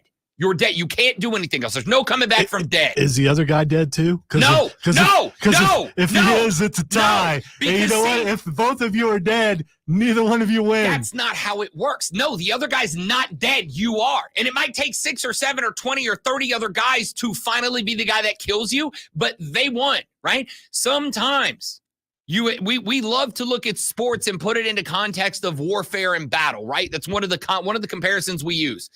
Sometimes the greatest generals in history look and they have to go, a Pyrrhic victory is fine, a draw. Sometimes they have to look at it and go, if I keep throwing guys at this battle, we might eventually win the field, but I am going to lose ultimately because of it, because context matters. Individual battles matter, but it is the overall campaign that you want to win. And if you are the Americans taking positive momentum away from that game as you get set for the largest tournament that crosses the Americas in Copa, taking momentum out of this game and into that one matters. And if you exhausted yourself last night and then you walk away going, oh, we tied, therefore we suck, which is what Lonzo wants to do, then you don't do anything. But instead, you look at it and you go, hey, we didn't get the win. We set ourselves up to get the win. We were probably 4 inches from a 3-1 win. We didn't get the win, but we just played level with the best team in the Americas. And now we know we can compete against Bolivia coming up in 10 days, against Panama coming up in 14 days, and against Uruguay, the 3rd best team in the Americas, in 2 weeks from now. We can do this. It is a different mentality, and your refusal to accept it is a you problem. This is about your kayfabe hate of Greg. This is really what this is about. It's not kayfabe. Yeah. I mean, you tied? Oh, I'm going to say I'm sorry for what I thought about you. Is it possible that someone you dislike can do a smart thing, can do a good thing? Is that a pop? No, okay. It's and there you have it, ladies and gentlemen. There's our. I'll say whatever to get you to go to break because we're late. Texas says tie just means both teams win, so that means there's more winning, which means Alonzo is right, but so is Rob. It's a tie. Beautiful, beautiful. Texas said false. Rob is not the only one on these airwaves with common sense on this subject. Your gaslighting is laughable. Thanks. Who else of the 4 of us is a soccer guy? It's not Diesel. It's not Cole. It's not Zoe. Of the 4 of us, who else is a soccer guy? They may think Mark still works here. That's fair. And for the record, and he would actually agree with you and be wrong, just so we're clear. Let's take a break. We're back after this. Lonzo's got a sports flash that is going to charm your pants off right now. No, we're just going to tie, but we're going to be happy about it. The Atlanta Braves, who did not tie last night, dropped the second to Baltimore with a 4-2 loss yesterday. Spencer Schellenbach gave up 4 hits and 2 runs in 6 innings, but the Braves were again blanked with runners in scoring position. Going 0-for-6, the Braves are on a 5-game losing streak like Rob. That's why he left the room, because I won and there was no tie. The Edmonton Oilers will host the Florida Panthers tonight at 8 in Game 3 of the Stanley Cup Finals. Florida currently holds a 2-0 lead after winning both home matchups to open the series. Let's talk about winners also in the afternoon. We'll tune in this afternoon from 3 to 7 p.m. for our brand spanking new local show, Wire to Wire. Cole Bryson and Diesel get you up to date on the latest local and national sports news. Great guests, great debate, a whole lot of fun, and they too do not think ties are winning. And it's all Wire to Wire.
Look it up. He might have actually said that, James. Who knows?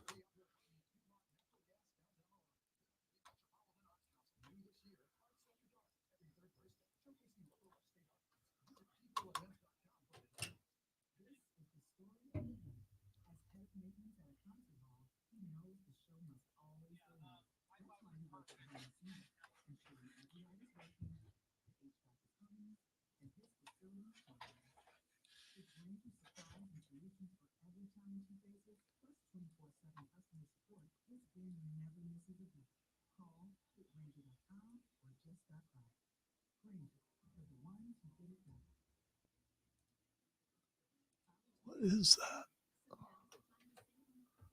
That's weird. That's annoying. The Rob Brown show. Okay. All right. James, that's not a sports flash. That's a sports last 6 weeks.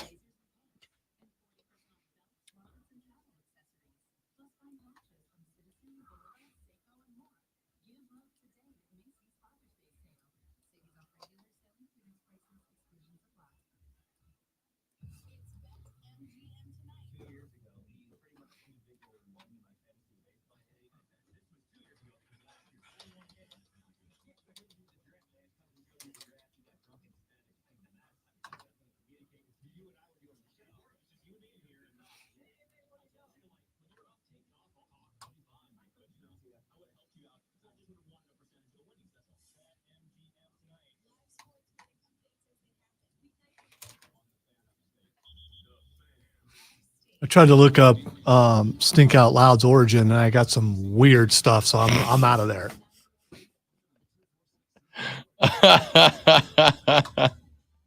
That's one that I don't even know if I would have Googled. Well, no, not even like that. It went, do other races smell like you? It was weird. And then I just hit no on saving that hour. So now I have to pull the entire thing from the skimmer because I was just so shocked that that was on there. Wow.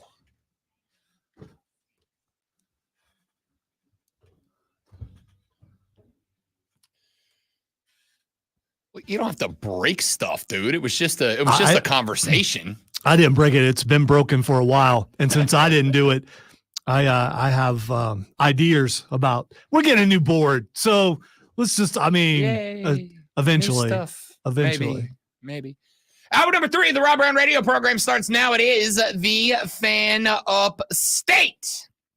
Rob Brown, the Great One, Lonzo with you here on the show this AM. We got Rashad Beard of the Panther Nation podcast coming up here in about 40 minutes from right now to talk a little Panther football with us. OTAs underway, and the reports coming out of OTAs is that one number 9 is impressing some people right now. One number 9 is showing up and showing out in the OTAs so far. So we'll get to that coming up a little bit later on in the radio broadcast at 9:20. We've got Fight Club with the Great One, Lonzo.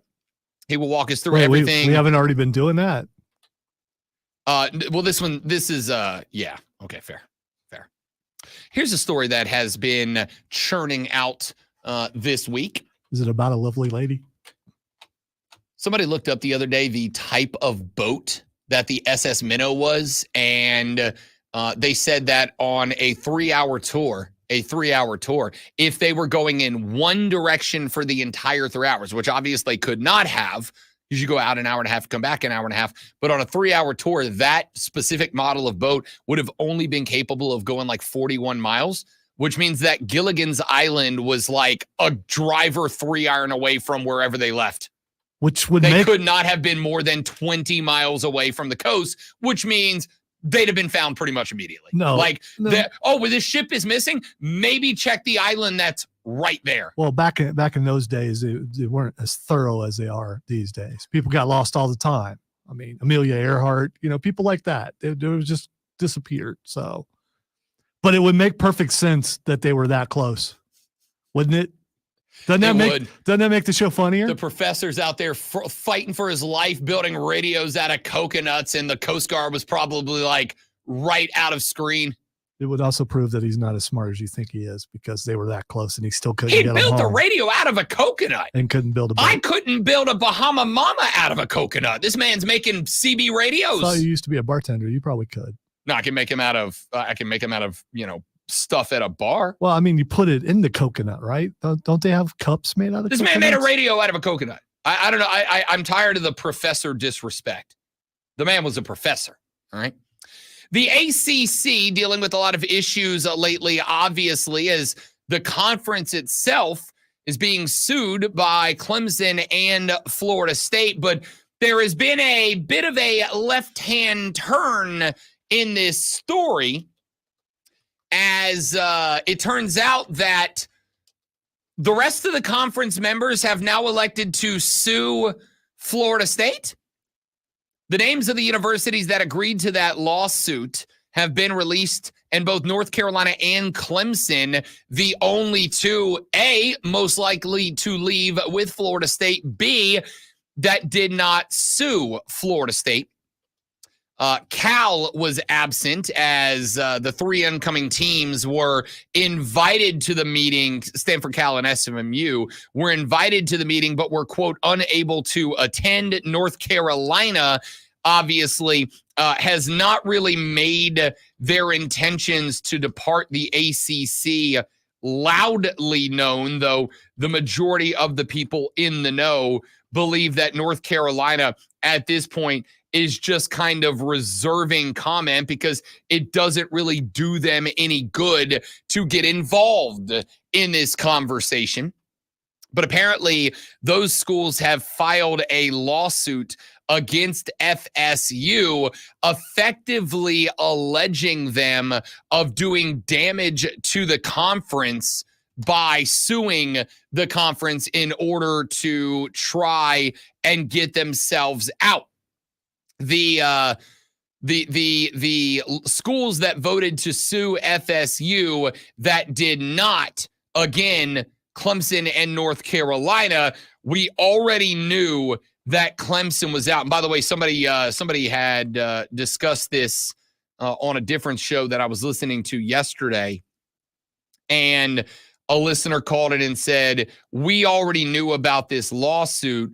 Why is this news? And the answer is, this is news solely and only because of the fact that the two schools that were invited and did attend that did not join this lawsuit against FSU were Clemson and North Carolina. No shock that Clemson did not, as the belief is that Clemson will be following Florida State on their way out, and that North Carolina is really the only reason that this is a story at this point, because it seems like it kind of confirms the fact that North Carolina is likely on Team Clemson FSU as of this point.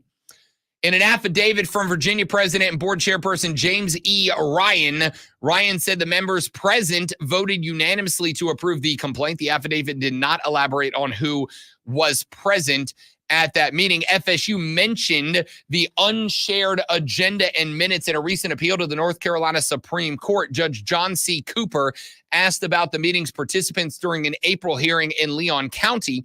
An ACC attorney said that only 12 voting members were there, because the league has 15 members, with partial member Notre Dame counting. Incoming members Cal, Stanford, and SMU did not yet. That means 3 schools were missing. Of course, FSU was not invited, as the meeting that resulted in this lawsuit was about them. Clemson has said in legal filings they never authorized the lawsuit, as the Tigers are obviously involved in similar litigation with the ACC. That left one missing member, and it was now revealed to be the North Carolina Tar Heels, the wild card in the ACC's future. And as I have mentioned to you many times, Clemson and FSU are targets 1 and 1A when the ACC breaks up, be it sometime in the near future or down the line in 2036. Clemson and FSU are the two crown jewels from the ACC that will be targeted by the SEC and the Big Ten. And I have mentioned that there are two others that I think are next up in that line. They are the University of Miami, a private institution, and I have thought the entire time the University of North Carolina. And now that, at least if you buy into the unspoken portion of this story, appears that it is going to be true when it's all said and done. Now, according to reports, there are extenuating circumstances here. The minutes list Kevin Guskowitz as North Carolina's absent director and the board's vice chair. Guskowitz was leaving his position as North Carolina's chancellor to become the president of Michigan State, where he formally started in March.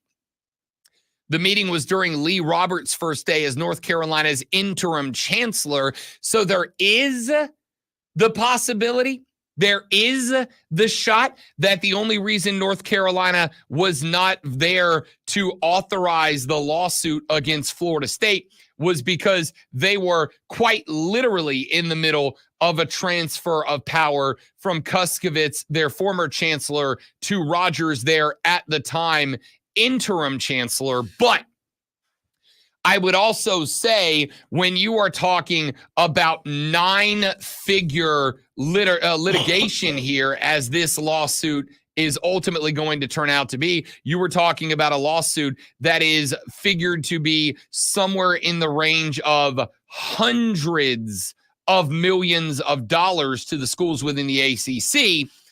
If the North Carolina Board of Regents or whatever it is that directs that school figured there were hundreds of millions of dollars on the line for ACC schools, that they would have, even if they did not authorize him to vote on it, would have still sent their interim chancellor, even if it was his first day. If nothing else, don't you tell that guy, just go take notes, right? Here's a legal pad. Here's a pack of, G pilots. Go get us some notes. Come back with some notes, and then we'll decide what to do. Oh, those are pens. Yes. Okay. All right. Yes. Okay. All right. What's the name of that pen? I was thinking actual pilots. It's like, what do you? Okay. Pilot G2. The Pilot G2. That's it. The Pilot G2. One of the. If you're power ranking pens, the G2 goes up at the top of the list. The G2 is up there. The Ultima Softex is up there.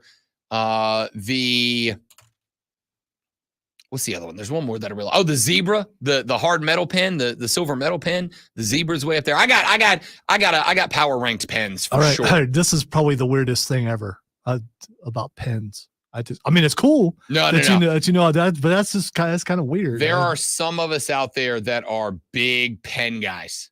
I'm a big pen guy. I bet you're the only one in this building. No, I guarantee. No, I won't say guarantee. I'd be willing to bet that if we go down right now, in fact, I might do this after the show. If we go down to the big boss's desk right now, I guarantee he has got 2 or 3 of the pens that I mentioned laying on his desk right now. Don't interrupt the meeting because you'll get a look. Might be worth it. I need to know. I did that.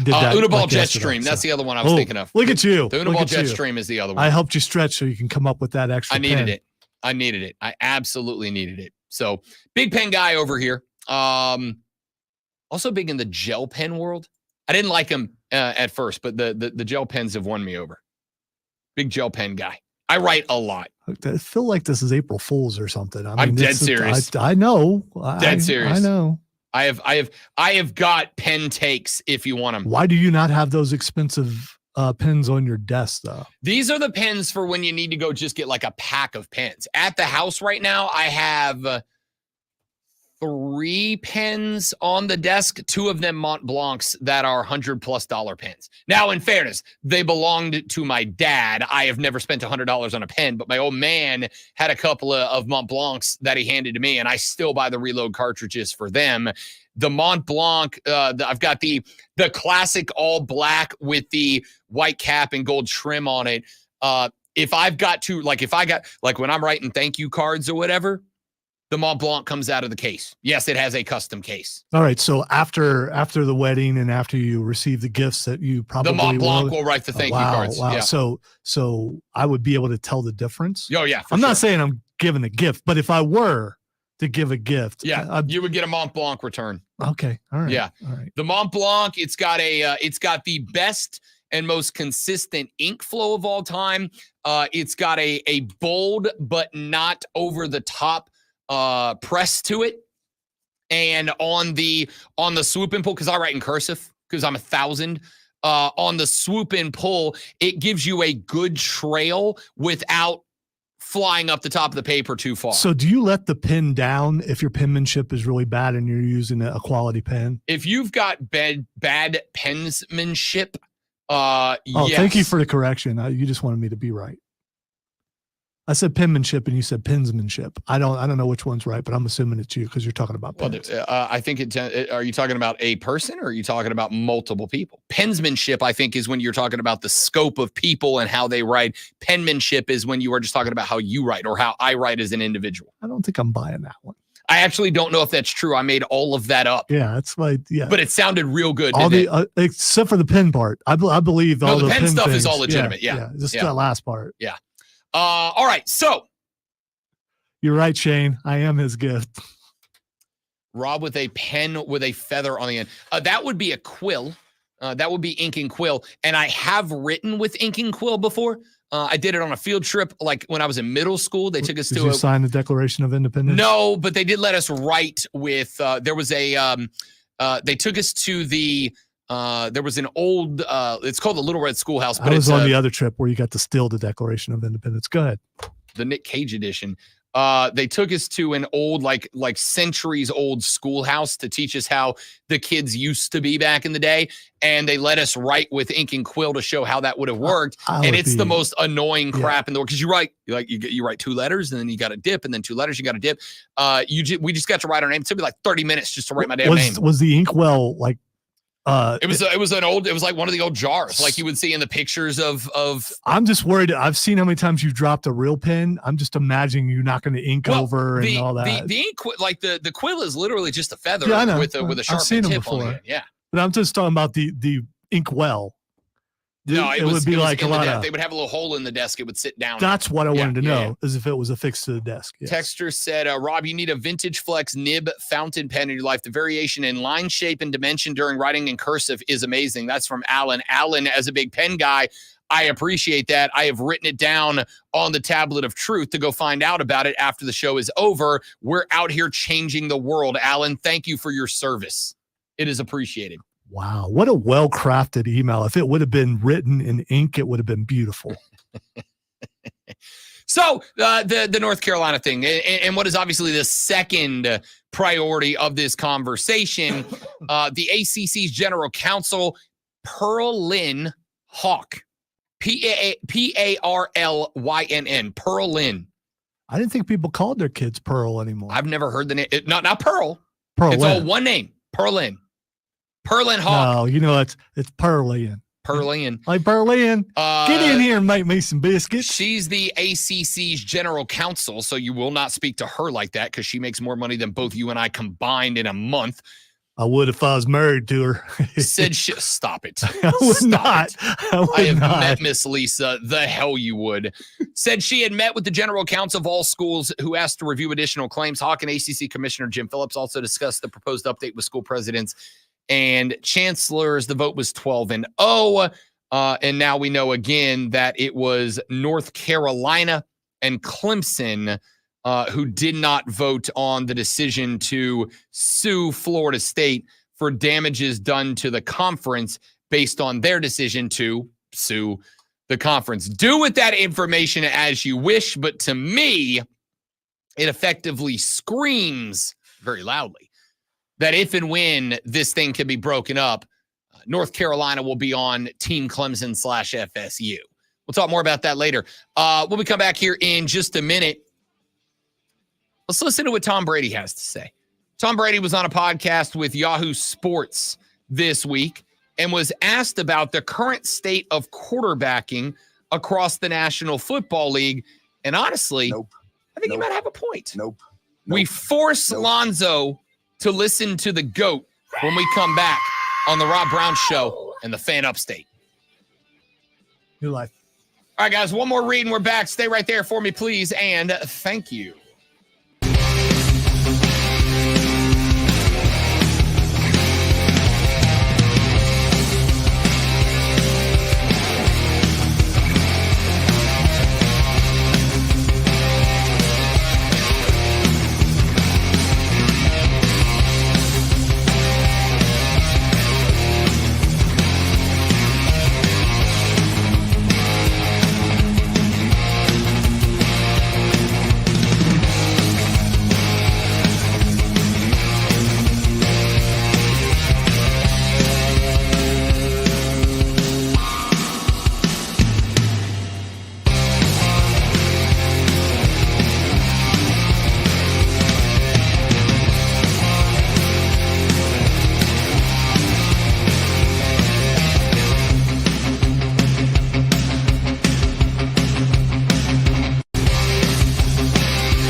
right, y'all. Thanks for hanging in there. We back.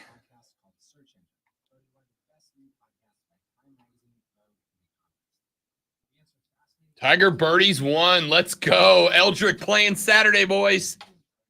Joey B, I need Eldrick there. Yeah, that was like an My hour. last chance to see him in person. That was like an hour ago, I think. Oh, no. I need you to break the glass every time Tiger birdies. What's the name of this golf tournament again?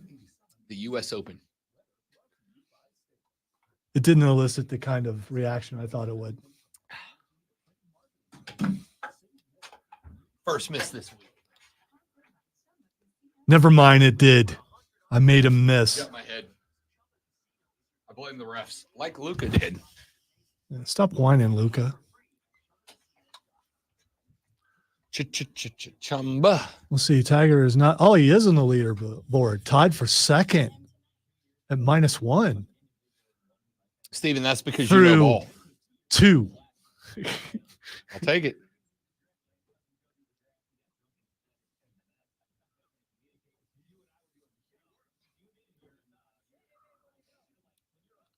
The purse is $21,500,000. I wish I was good at golf. I wish I was a mid at golf. I mean, you know, that's good. I wish I was mid at golf. That's good enough.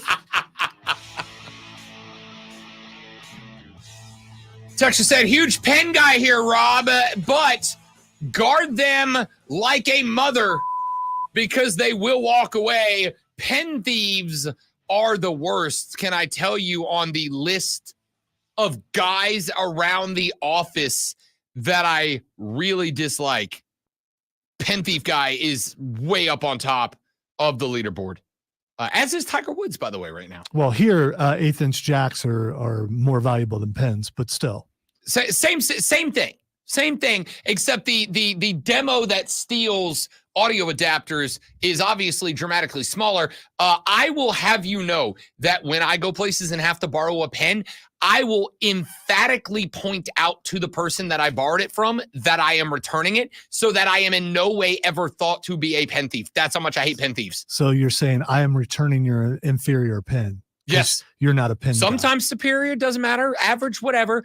In fact, the last time I went over to New Life, I was filling out some paperwork, and the guy handed me a pen, and it was a Pilot G2, which is, again, Pilot G2 is kind of like at the top of the list of like highest, best quality, cheap pens.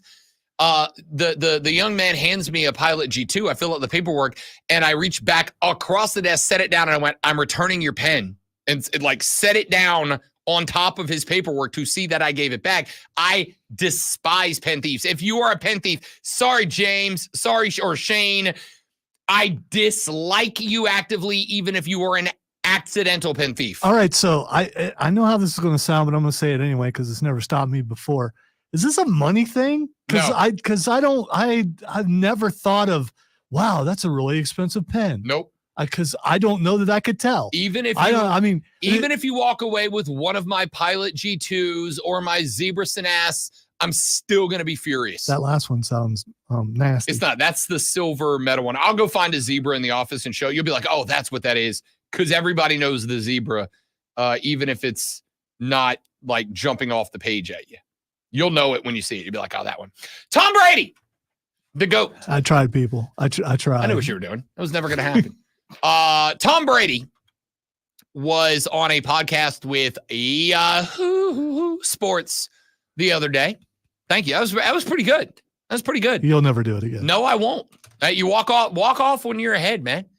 Tiger Woods was on a podcast with Yahoo Sports the other day and was asked, as he, by the way, was just inducted into the New England Patriots Hall of Fame. Shocking, I know. He was asked, hey, what do you think's going on in the world of quarterbacking today? More importantly, looking ahead towards 45, asked the interviewer. What do you think about the state of quarterbacking in the National Football League today? And here's what Tom Brady had to say. The quarterbacking has gone backwards a little bit in the NFL. I don't think it's improved. I don't think the teaching's improved. I think maybe the physical fundamentals might be a little bit improved because there's better information out there for quarterbacks to study on mechanics. But I don't think quarterbacks are really field generals right now like they used to be. It's a broad statement, certainly, but I had total control. I had all the tools I needed. And I was coached that way. I was developed to have the tools that I needed to go on the field so that whenever something came up, I had the right play, the right formation, the right audible, the right check at the line to ultimately take control of the 11 guys on offense and get us into a good positive play. I saw the same thing on defense. I think now there's this try to control element from the sideline between the coaches where they want to have the control. And they're not teaching and developing the players the right tools so that they can go on the field and make their own decisions that are best suited for the team. Tom Brady keeping it a buck. Disrespectful. No, it's not. Extremely disrespectful. I hope Mahomes is listening. For the record, you will notice that he said this is a broad statement. I think on the list of quarterbacks that I think today genuinely are given control by their coach to go be, as Tom Brady said, that field general. I think the list is Mahomes, Allen, Jackson,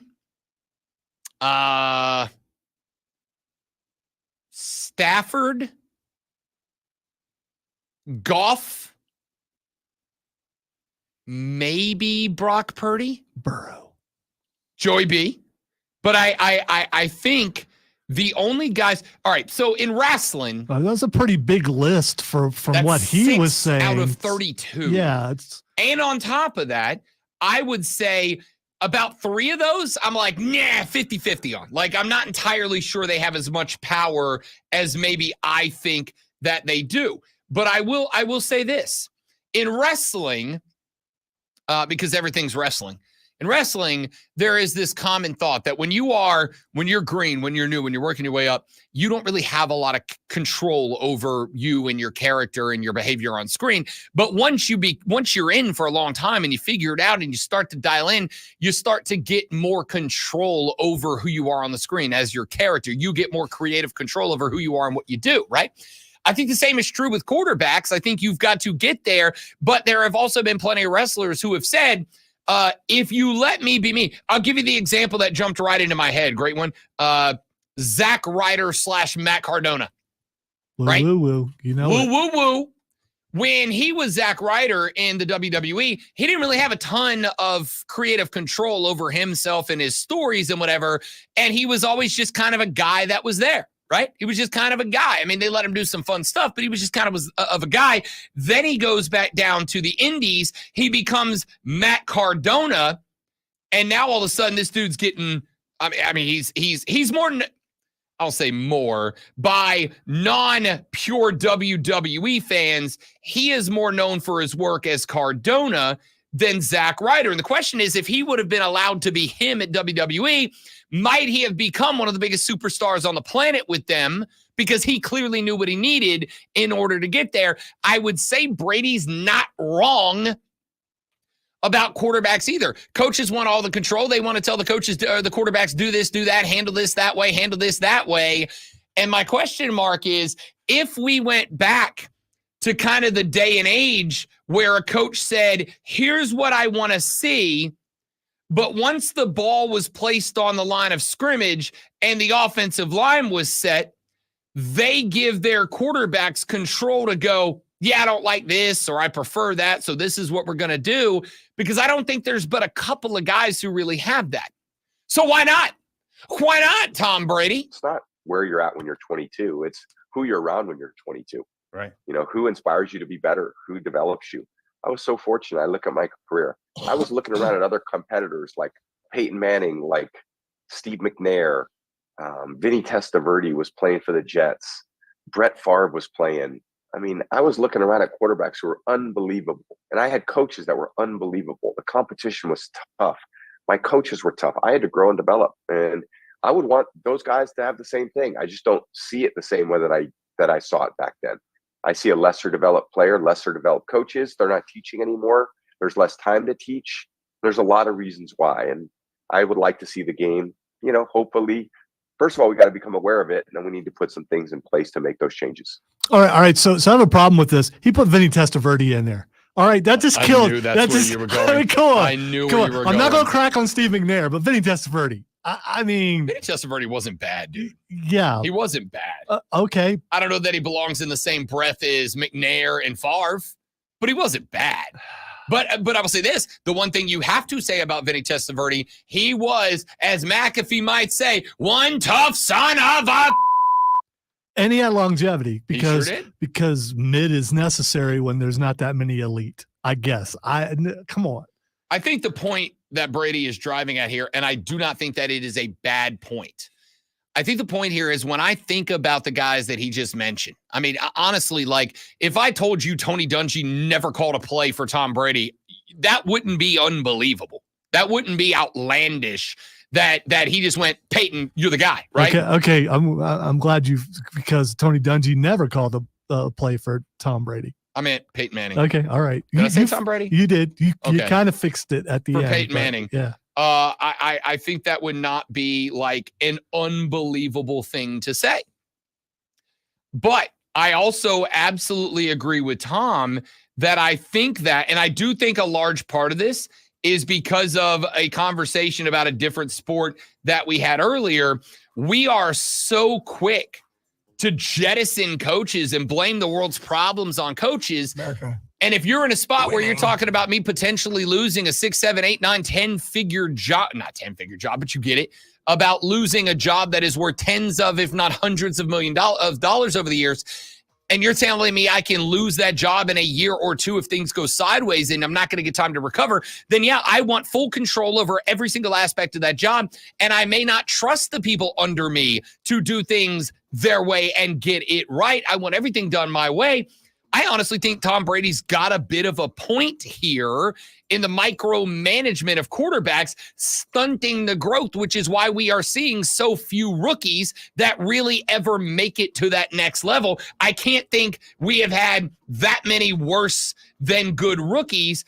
I really do think we've gotten to a point where coaches basically want complete and total control over every aspect of a team, to the point that it stunts the growth of young quarterbacks. I'm encouraging him to keep talking, because if he keeps talking, maybe the powers that be will realize that Greg Olsen is better than him, and they'll take the job away from Brady. Because if this is what we get in the booth, it's going to be so bad. Certified hater mode. It's going to be so bad. That certified hater mode. That's Rashad Beard of the Panther Nation podcast. He certified hater mode. Rashad Beard joins us in the next segment of the Rob Brown Show in the Fan Upstate.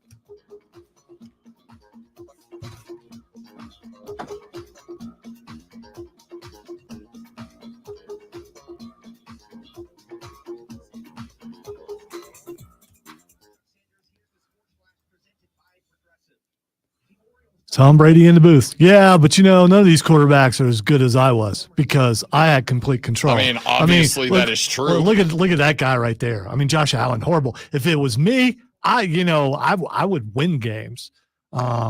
Yeah. He was talking about young quarterbacks, by the way. He specifically pointed that out. I think it is important to make sure that we notate. Why?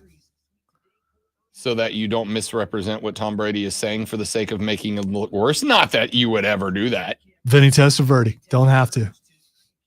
He did it himself. I didn't know there was a hate on Vinny Testaverde. Oh, there's not. I mean, again, longevity, played for a bunch of teams. Good for him.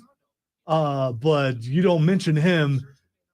I look around at all the great yeah, okay, dude. Whatever.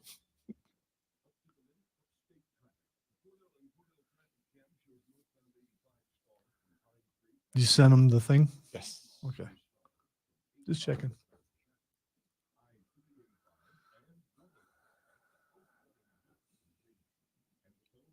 I'm Tom Brady. I'm better than you. And you know it. A Zach Ryder and Matt Cardona reference in that segment. I could leave from this booth right now and go down and run this team, because I don't need a coach. Because, I call my own play. So I'll just. In the offseason, how many quarterbacks in the NFL would Tom Brady outperform this year? 0. You're a filthy, dirty liar. 0. You're a filthy, dirty liar. 0. You don't think he'd show up and do better than JJ McCarthy? He was JJ McCarthy. I don't know yet, because I haven't seen him play in the NFL. I mean, Tom Brady barely good enough to win in the NFC South. If we were on the air, I'd drop a full Tay-Tay hater's going to hate on you right now. Whatever, dude. Tom Brady today out of retirement. They are is delicious, better James. than No, at no, minimum 10 quarterbacks. He is not. He absolutely is. He is not. He is not. Tom Brady lasts in the booth like 1 year with takes like that. And there's no way that he's better than anybody on the field right now because he's an old man. He's basically what you would say the Mike Tyson of football. Rashad Beard, if Tom Brady came out of retirement and got an offseason to get ready, how many quarterbacks that would start this year would he be better than? Man, that's a tough question. I would say he'd be up there though. I think he's he's barely able to win the NFC South as bad as it was. You are the barely emperor. able. You are the Emperor Palpatine of this conversation. You have let your hate blind you. Yeah, okay. Tom Brady barely won the South again near the end of his career. An awful Bucs team that he dragged. Okay. I mean, do whatever you want to on that. He's not going to be good in the booth. He needs to just go away. I'm not asking you if he's going to be good in the booth. I He said should go right be now, drunk on a boat again. That's what he needs to do. Yeah, it sounds awesome. I'm jealous. Yeah, I wish I was drunk on a boat right now. Maybe he'll get lost on Gilligan's Island. That was an earlier conversation. What's up, Rashad? How you doing, buddy? Welcome in, pal. Coming in hot, I see. We just jumped right in. That T-shirt is wicked, by the way. I like that shirt. Yeah, 704 shop. I don't know if I can say that. Sorry. Oh, we don't care. Why not? You just did. My bad. I don't mind a shout out when somebody's putting in the work.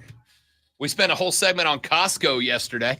No, you did. You spent a whole segment.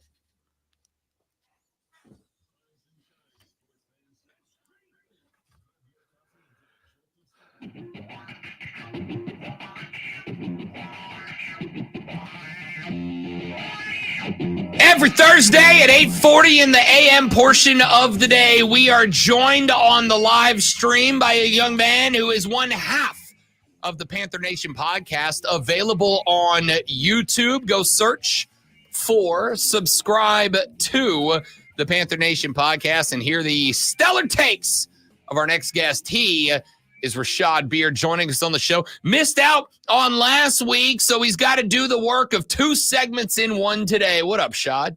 Let's do it. What's going on, guys? Oh, we're just hanging, man. Just hanging. Just letting Lonzo's hatred of Tom Brady seep through the speakers this morning for no reason. Yeah, I heard. As soon as I jumped in, it was Tom Brady conversation. Wasn't expecting that. Yeah, neither was I. Let's talk about something else. We sure are. How about the Carolina Panthers? I don't want to spend but maybe a minute or two on this, Rashad, but David Tepper and Tepper Sports and Entertainment asking for north of $600 million for renovations to BOA. Our afternoon co-part Diesel real big mad about that, saying he doesn't deserve a dime until the Cats are good. I made the argument, hey, look, BOA is about more than just the Carolina Panthers, even if it does have their branding all over the place. Did you have any reaction to that at all, or was that just kind of like, hey, whatever, I'm a football guy? Because that's kind of where I fell on it. Yeah, I was actually a bit surprised because there's been a lot of buzz about the Panthers getting a new stadium. And so, or, they're buying up the pipe foundry company and all that stuff next to the stadium. So all the talks were leading in the direction of them potentially get them some new land and building a new stadium. So when this announcement came out that they were going to renovate the original Bank of America Stadium, I was a bit surprised. I'm happy about it because I do think the bank sits in a perfect location uptown. They're going to do some things to kind of build up the area, a viewership plaza, trying to make that whole thing like a football / entertainment area. So I like it. And my only concern is that, they don't start until 2025. Renovations don't end until 2029. I wonder if some of the stuff that they try to implement is going to be obsolete by the time they finish up their renovation in 2029. But it needs it. Bank of America Stadium is one of the older stadiums in the league. There's a lot of activity going on in that stadium, like you just mentioned. There's music, there's concerts, there's football, there's soccer. There's a lot going on in that stadium, so it does need some work. Yeah, you got to make sure you send in your thank you notes to Dave Tepper for bringing music to Charlotte. I mean, just what a giver that young man turned out to be. I think the biggest part of that whole deal for me, Rashad, was the agreement to keep the Carolina Panthers in Charlotte for 2 more decades, 15 if they want to pay off whatever debt is left at any point after that, at a point in time where not that Tepper has necessarily floated it, but there has been the conversation about the Panthers potentially leaving Charlotte. And I know when CFC popped up, that conversation got real heated about potentially moving both franchises to a little more soccer-friendly but still football-loving fan base. To me, I know it feels like a bunch of money, but coming off of a hospitality tax to lock Carolina in for 20 more years feels like a good move. Yeah, I mean, there's always been that rumbling of Tepper wants to move the Panthers. I never really took that very seriously. When he came here, he said he wasn't going to move us. So obviously that is a benefit of the deal that he's not going to move the Panthers. And again, I think the way the deal is structured, there's no increase in taxes for the local residents here in Charlotte. So it's going to be a part of that tourism tax that's already in place. Those funds are already earmarked for the stadium. So I consider it a win-win. So I'm happy about it. I'm excited. The renderings look cool. I was a little disappointed. Maybe we did get a dome. I get it. I kind of understand that, but maybe a retractable roof like Jacksonville. I believe Jacksonville's getting a retractable. That would have been nice, but it is what it is. The weather here is nice, so I'm okay with it. The second thought, the one thing I never heard mentioned, and I know that is probably to the benefit of the team itself, and we got people in the chat that are bringing it up. Never heard the playing surface mentioned. Never heard about the potential switch to a different type of turf or over to grass since it's outdoor. I know obviously with the switch to grass, it also impacts the soccer team. It also impacts concerts. You gotta treat the field a different way when you're trying to roll out, a big Garth Brooks concert or whatever. Never heard that mentioned. Have you heard anything about the potential playing surface being switched? No, and I don't think it will be switched. I think there's too much traffic going on in that stadium. If you look at it from a business perspective, trying to treat that grass every time there's a stage change or you have to repaint it for the soccer field. There's a lot of activity in that stadium, so I understand it from a business perspective. However, from a football perspective, I would prefer our team, and our players have mentioned that they want grass. So whatever the players want, I'll roll with it. But I also understand from a business perspective, there's a lot of treating grass is very, very expensive. There's a lot that goes to it. So I understand it from a Tepper standpoint as well. All right, let's flip over and talk OTAs. And obviously, I think we got to start. On one hand, you got Dave Canales out here saying BY looks real good. He's real happy with him. I think he had 1 pick in a goal line drill yesterday. But other than that, real high percentage rate, real high completion percentage rate so far in these OTAs. And I'm kind of bouncing forth because on one hand, I think it's great Canales is out there gassing up his boy. On the other hand, what the hell else is he going to do? Bryce sucked. No, obviously not. On one hand, real glad to hear that BY is accurate. He's making the right reads and the right throws and getting rid of the ball faster. All the things we were worried about, wanted to see develop. On the flip side, we're in shells. We're in jerseys and helmets. We ain't playing football yet. Have you seen enough to make any sort of OTA judgment, or are you just kind of rolling with it right now? No, I mean, I think it's good to hear, Canales kind of hype him up a little bit. We've heard Canales come out and say, "Hey, Bryce needs to work on XYZ. We got to get him better here. We got to get him better there." So it's not like he's been gassing him up the entire offseason, right? It'd be different if he was gassing him up all offseason, say, "Hey, Bryce is great at doing XYZ." And he just mentioned that, hey, Bryce had his best day the entire offseason. I don't think there's anything wrong with that. I think he is doing what he needs to do. And he's improving, and that's what we want to hear. I don't see a problem with that. I've seen, some of our Panther fans have been saying some of the same things. Oh, what else is he going to say? Well, he could tell the truth. I mean, he could say that Bryce isn't. And Canales has been very transparent about Bryce, so I think it's all good, man. I think Bryce, like they were saying, like Canales said, he's getting comfortable with shifting the offensive line and getting comfortable there. He's getting comfortable with getting the football out early, and the time he's getting there, getting some good chemistry with the wide receiver. So I like it. I like it a lot. There's no problem with what Canales said. If he could just learn to move his feet like he did in the pit crew for NASCAR, then he'll be good. That's funny. One of the things that I've appreciated about Dave Canales, I know you and I have had this conversation before, is not just that he does seem to be willing to go beyond the cliches. Everything's great, really clicking, or this team, we got to work on, clean up some stuff. Like, he actually seems to be willing to kind of talk about some of the X's and O's and some of the things that are working, aren't working, they are working on, they believe they have already achieved whatever. And that to me, because I know you and I have gone back and forth with before, talking is one thing. I want to see it. I want to see it on the field. I want to see it in action, whatever. But the fact that he has been willing to give us a little bit more than, I think maybe any other coach in the league this offseason leads me to believe that you might be able to lean on him a little bit more to kind of be open and transparent during these OTAs, which as of right now is kind of the thing I'm looking for. Genuinely tell me what the progress is, because I think the whole mentality for 2024 is make some damn progress. I feel like he's been open and transparent with the fans, which I don't know if it matters or anything, but it feels nice as a fan to feel like you got a coach for the first time that's willing to actually talk, say, and do something.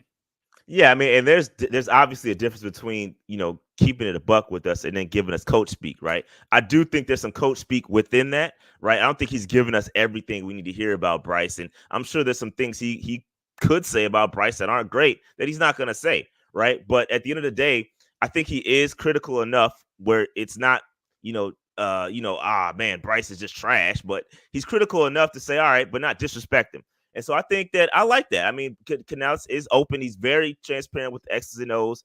He's getting it. But I also, at the same time, I do think, for example, I'll give you a prime example of this.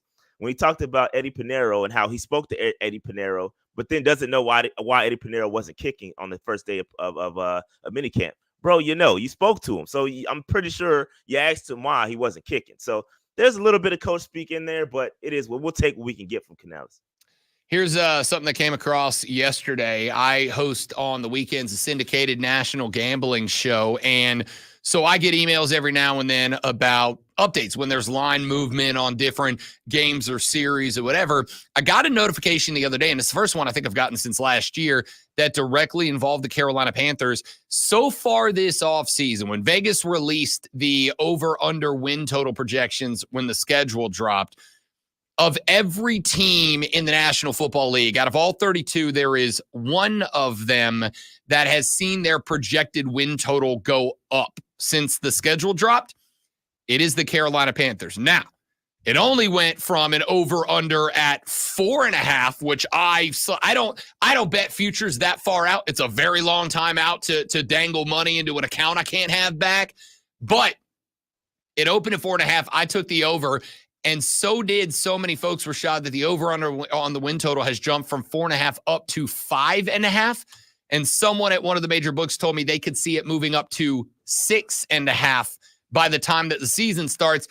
I read into gambling because when people got to put money on the line, Rashad Beard, they tend to be a lot more honest about what they really think and feel. And the fact that enough people slam the over for Carolina to move it from 4.5 to 5.5, and it might not be done moving up. I got to tell you, of everything we've talked about over the past 3 months, that gives me more optimism than anything, dude, because it means the folks in Vegas that got juice on this believe this team's hitting the over. Yeah, I mean, I'm on record saying that we'll get more than see. I'll put that down on the if I'm going to Vegas, matter of fact, next month, and I'll put something down on that on the 5.5, because I think we'll have more wins than that. So I listen, I think everything is trending in the right direction. You got a coach that knows what he's doing. And I don't think we were as bad as we were last year. There was a lot involved with that. The coachings, it was terrible. Reich and them, they had a lot of issues going on. So I think that this coach alone, I think gives us a couple more wins. Obviously, we've improved some talent. And you got some solid wide receivers. You had Bryce come out and say we're in an attacking offense. I haven't seen that here in the past 7 years. So I mean, if that's going to be true, then I'm going to be happy about that. So we'll see what happens. But I'm excited, and I'll take that 5.5 for sure. Just to put that into the context, the Panthers are the third most popular over bet in the NFL. The only two teams that have gotten more are the Steelers over 7.5, because I guess America forgot that they were a 10-win team that made the playoffs last year, and the Bears over 8.5, because a lot of people are just sold that Caleb Williams is the best thing since sliced bread at the QB spot, I guess. However, not enough that either one of those lines have moved up. Vegas did move Carolina's. Like I said, man, there's something about that that's got to be said for what the off-season feeling of the Dave Canales regime is so far. Yeah, listen, I think we'll be fine. At the end of the day, I think give me those W's. And I love what Canales is doing. I love the moves we made in the offseason. We do got some injuries, because I don't think we talked about that too much, but we got some injuries that are catching up with us a little bit. And I don't think we're done from a roster standpoint. You still got Clowney, trying to recruit Stephon Gilmore. Hopefully that happens, because you definitely need a solid secondary in Evero's system. We don't have elite pass rushers, so you got to have that back end tightened up. And I do think we have solid safeties. You got to get better in the cornerback room. Got JC is great, but we got to get Stephon Gilmore, somebody else that can help shore up that cornerback room. But there's a lot of injuries I'm a little concerned about. You got DJ Johnson that was just carted off. Miles Sanders still nursing the heel injury. Xavier Legette, hamstring. Wanham still recovering from a quad. So that's like a good bit of our edge rusher rotation. Jonathan Brooks, we just drafted, ACL recovery. Ikuliota, another edge rusher, right? Calf injury. So there's a lot. There's some things we need to shore up by training camp. We got a long way to go, but hopefully things will get better. I like to chalk the injuries up at this point. A lot of these dudes hadn't done nothing for a while, right? Or at least not full speed, not 100% sprinting up and down. And especially now that I don't know what it's like up there in Charlotte. We're going to hit 90 degrees down here in Greenville for the first time. So it's not just that they are getting going, but they're getting going at a point in time where the temperature's starting to ramp up. So I don't get super concerned about it now. If this is happening 2 weeks into training camp, it's kind of a different perspective at that point. Before we get up out of here, anything else standing out? Anything else jumping out that you guys are kind of dialed in on right now? No, but I think I may do something with Deontay Johnson. I may do like a highlight video with him talking about his transition from the Steelers to the Panthers, because he did an interview yesterday or the day before yesterday, and he seems like such a great guy. I don't know how he was deemed as a locker room cancer up in Pittsburgh, but this guy said all the right things, and I do firmly believe that he's a true wide receiver one that we've been missing since, you say DJ Moore, but going back to Steve Smith, we haven't had a real true wide receiver one stick around these parts, wants to be prove he's the best separator in the league, and wants to be that guy that Bryce Young can count on. So Deontay Johnson, high hopes for him, and I'm hopeful that we can get him extended going into the next year. Shout out to Deontay Johnson. May do a video on him coming up. By the way, congrats with the move up on the win total. You don't have the lowest projected win total anymore. You took that away from the Patriots, so that's nice. That's cool. Yeah. That's awesome. In Vegas, you're the second worst team now. I'll take that. What a W. Let's get that. Let's clap it up. We're just out here hunting dubs right now. First W of the season. I love it. I love it. Hey, you got to get the dubs somewhere. Moral victories are victories, Rashad Beard. I don't care what Lonzo says. For sure. We'll take them. There it is. Rashad Beard hosts the Panther Nation podcast. You can find them on Twitter at Panther Nation PC, but make sure you go to YouTube. Make sure you look up Panther Nation podcast. Make sure you get subscribed. Make sure you turn on those notifications, because Rashad and Dave go live like 97 times a week. It's wild. My man, appreciate you, big dog. Thanks for coming by, brother. Thank you for having me back. Appreciate you guys. You know it. You know, we'll talk to you next week. Rashad Beard from the Panther Nation podcast. We got to run to a break. We'll come back here in just a minute and hit the ground for the final hour of the day. We have got a couple of different stories I want to pop around to open. We'll have Fight Club coming up, and I will spend the entire final 20 minutes of the show doing nothing but tracking Tiger Woods live to see if he's going to be alive on Saturday. I crossed my fingers so hard I think I sprained one. The Tiger Woods of sports flashes? Lonzo? Well, okay. Shout out right back. Scotty Scheffler. No, I'm shouting out Deontay because he shouted me out on the thing. Yeah. By the way, Tiger still -1. No Kristaps Porzingis, no problem for the Boston Celtics, who took a 3-0 lead over Dallas with a 106-99 victory last night. Luka Doncic fouled out midway through the fourth quarter, but Dallas put together a furious rally to bring the game within one score. But 31 points from Jason Tatum and 30 from Jaylen Brown kept Boston out front. Kyrie Irving ended the night with 35 points, and Luka had 27 before being tossed. But Dallas had just 9 threes to Boston's 17. The Atlanta Braves dropped a second to Baltimore with a 4-2 loss yesterday. Spencer Schellenbach gave up 4 hits and 2 runs in 6 innings, and the Braves are on a 5-game losing streak, and Rob is panicking. Tune in this afternoon from 3 to 7 p.m. for our still brand new local show, Wire to Wire. Cole Bryson and Diesel get you up to date on all the latest local and national sports. Wire to Wire.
So I'm really excited about something. They're finally installing new boards in other studios. We're going to get a new one in here probably in the next month. And they're all digital and they're really cool looking, fully programmable. It's going to be a lot of fun to learn how to run one of those. Because I was here whenever we moved into this building like 20 years ago, and all the boards were brand new. It was like walking onto the bridge of the Enterprise. I can't wait to come in here and see the brand new boards. I have to learn all new stuff. It's all right. I like learning. Learning is good. But the scary part is when you can't learn anymore. That's also correct. That is correct. Hello, Christopher. Hi there. I was like, that was rude. Sorry, I was processing. It's okay. No, not specifically. I just okay. wanted to see if I could hide out in here. Oh, okay. Because, yeah, I mean, we people are. have been asking me for stuff this morning. So. Okay. Ugh. We are Gross. we are still live on the stream. Someone might, just happen to be perusing. So yeah. Hate when people watch or ask for stuff. It depends on the day. Depends on the day. Look at you with the wrestling. Well, I guess it wasn't really a wrestling reference. Chris, are you a pen guy? A pen guy. Pen guy. You know what? It's funny you should ask. Yeah, I kind of am. Why do you ask? Because we had a pen conversation earlier, and Lonzo said he didn't know that there were pen guys, and I'm a big pen guy. I am more generally a writing utensil guy. Sure. Like all kinds of Yeah. pens, pencils, markers. Like I almost every time I go into Costco, I just kind of wander by The pen aisle. Big fan of the pen aisle. Little. It's but I have stopped in Walmart for pens. By the way, somebody said the Sharpie S gel. Sharpie S gel. Big fan. I'm high on the Sharpie S gel right now. Excellent pen. Yep. Where the heck am I right now? I mean, what is going on? Told you, man. Pen guys, we're a real thing. Yeah, I'm really not surprised that Chris is also a pen guy. You're welcome to participate in the conversation, Christopher, because Lonzo has been made aware of the existence of pen guys. You were about to say that the Sharpie S gel is it, to which I picked up and showed you that right now. Not only am I a Sharpie S gel guy, I've used this one so much I'm wearing the logo off of it. Wow, that's impressive. That's not even the part of the pen you hold. It is for me. I hold high up on the pen. They've got a grip on there specifically so that you can grip it. By the way, Chris, grip and pin? No. It's not. That's the wrong guy to talk about that. We've all seen him drop a pin 35 times per hour. Grip, you wouldn't drop it. He's got a good point there. Strong possibility. I have gone into office supply stores before just to see the pen selection, see if they got something I haven't gotten to try out yet. Yeah. I still feel like I'm being punked over here because I've never heard anyone. Now, I'm not saying it's a bad thing. I'm in a different socioeconomic situation where I can't go. I would like your high quality pens, please. Now, I haven't done anything really. I don't know. I hesitate to call it snooty, but like anything like a fountain pen or calligraphy or anything like that. Although and Chris gave me a pen the other day because I was looking for a pen. And I didn't go, well, no, I can't take this. This isn't a high enough quality pen for me. When you just need something to write with, I mean, almost like a piece of charcoal will do. It's as long as you just especially around here. Yeah. But this may be getting a little, nerdier than your audience can bear. But they stuck around last week when we did an entire segment on why Yoda is a terrible Jedi. Yoda is a terrible Jedi. If they're still here, that was his opinion. Okay. I'm not saying it was mine. But, I'm we'll have glad I missed that conversation. We'll have that fight after the show. But my point is that this is something that Lonzo may be able to relate to in terms of the pens, aficionados. When I walk through the pen section, I think about playing D&D. Okay. Yeah, I'm like, oh, do they have graph paper? Like, that's what it makes me think of, because when I'm sitting at the table and I've got my dice and where's my pen? Where's my pencil? So you're trying to take this away from being a rich thing and more of a nerd. No, I think he's trying. I think he's trying to make the point. I associate it with. Yeah. Okay. All right. When I start seeing that kind of stuff, I think, what can I do with that? And the first thing I think of is it's not making notes about like the stuff that I have to clean up in the garage. It's making notes about the next enemies that my players are going to encounter. Yeah. You know, that's what I want to do. See what Chris did, Rob? He was relatable in how he explained it to me. The gap. Yeah. I don't know if you were paying attention because you were over there Not doing me. something. I prefer to speak down to people. Yeah, I mean that's okay. I mean, you know, I prefer to speak down to people. yeah, I think we all know that. Too, don't you? Constantly. I made a career out of it. Thanks, Chris. And he has reach. It's my pleasure. Yeah, I'm glad. I love a good pen discussion. The when I say the zebra, you know which one I'm talking about, right? I do. Yep, Well, I mean, generally speaking, yes. I Yeah, know Zebra's products. Now, I do have a question because I see something else that you're using here. The tablet of truth. The tablet of truth, which I want you to know. Specifically, have a pen A stylus. accessory. And I want you to know. stylus. I want you to know that I bought this tablet specifically because I love the writing app on it. Number one. It is very formattable. And number two, I love the stylus because it came with the flat side, which is wonderful for resting the thumb on. Sure. The only issue I have is that they only make it this way. You can't get like a stylus that is pen shaped. If I could update the stylus, it's the only thing. But I bought the tablet of truth specifically because I was going through legitimately 15 sheets of paper a day doing the show. Off of your Sharpie and put it on. Thought your about that, stylus. but see, the eraser button is yeah. See, like I said, if the eraser button was now it's the nerdiest conversation we've ever had. I was unaware there was coming out. Maybe we can find a solution to this. I was unaware there was an eraser button on that thing. Yep, right there. How does that still exist with as many times as you've broken the Oh no, tips? I've replaced it like 30 times. Okay, I was going to all ask right. about the tip, and generally speaking, how does the stylus in particular compare to an actual writing It implement? does not give you the friction, the rough of sliding over, Right. a good pen over paper. Tactile. But it's very smooth, and on top of that, it allows you to actually format what kind of pen you're writing Sure, I with. get Like that. pencil, paintbrush, Very nice calligraphy options. pen, whatever. So that has helped me a lot because, like last night when I was calling a Liberty game, I write the rosters down as they change. I make my substitutions, but then I track notes about the game, and then I can use different colors and different pen types for different things. So I write a goal in all caps in a certain color, and then substitutions in lowercase in a certain color. So that way it's easier for me to follow my notes as I go. Way to bring it back to sports, just Yeah, in man, case he's listening. Segue. Good job. I was just about to offer, maybe you should talk about some sports on this. Well, he just did. I mean, there's that. It's good. It's good. Let's talk about blaming people for things. That sounds fun, right? And sports. That's Captain America Chris Evans down the hall, by the way.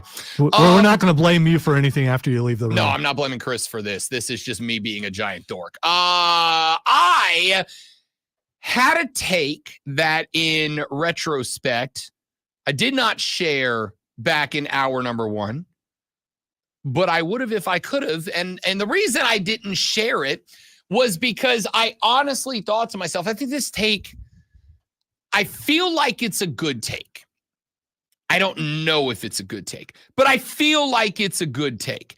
However, I also feel like it might be a take because it is a take for me that comes out of a little bit of analysis and a lot of emotional reaction. And I try not to base my takes on emotional reaction, but I am now not the only person to have this take. I feel like my take is quasi-justified at this point, and I would like to share why. Here's the take. Luka Doncic is a weak point for the Dallas Mavericks in this series. Luka Doncic is the weak point. Now, you can make the argument the weak point is the fact that Kyrie Irving was MIA in games 1 and 2.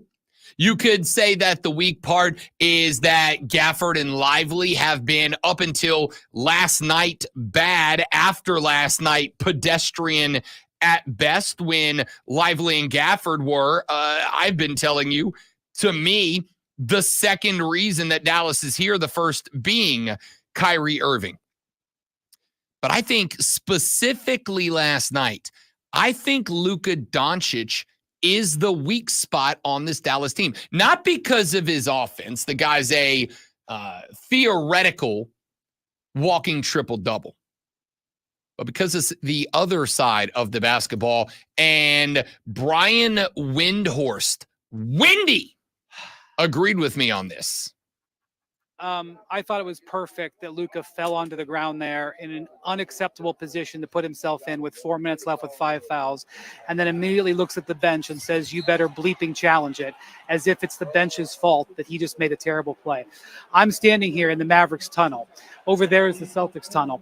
That's where the winners are. If Luka's ever going to be a winner coming out of this tunnel here, he is going to have to use what's happened in this finals as a learning experience. His defensive performance is unacceptable. He is a hole on the court. The Celtics are attacking him. They are ahead in this series because they've attacked him defensively.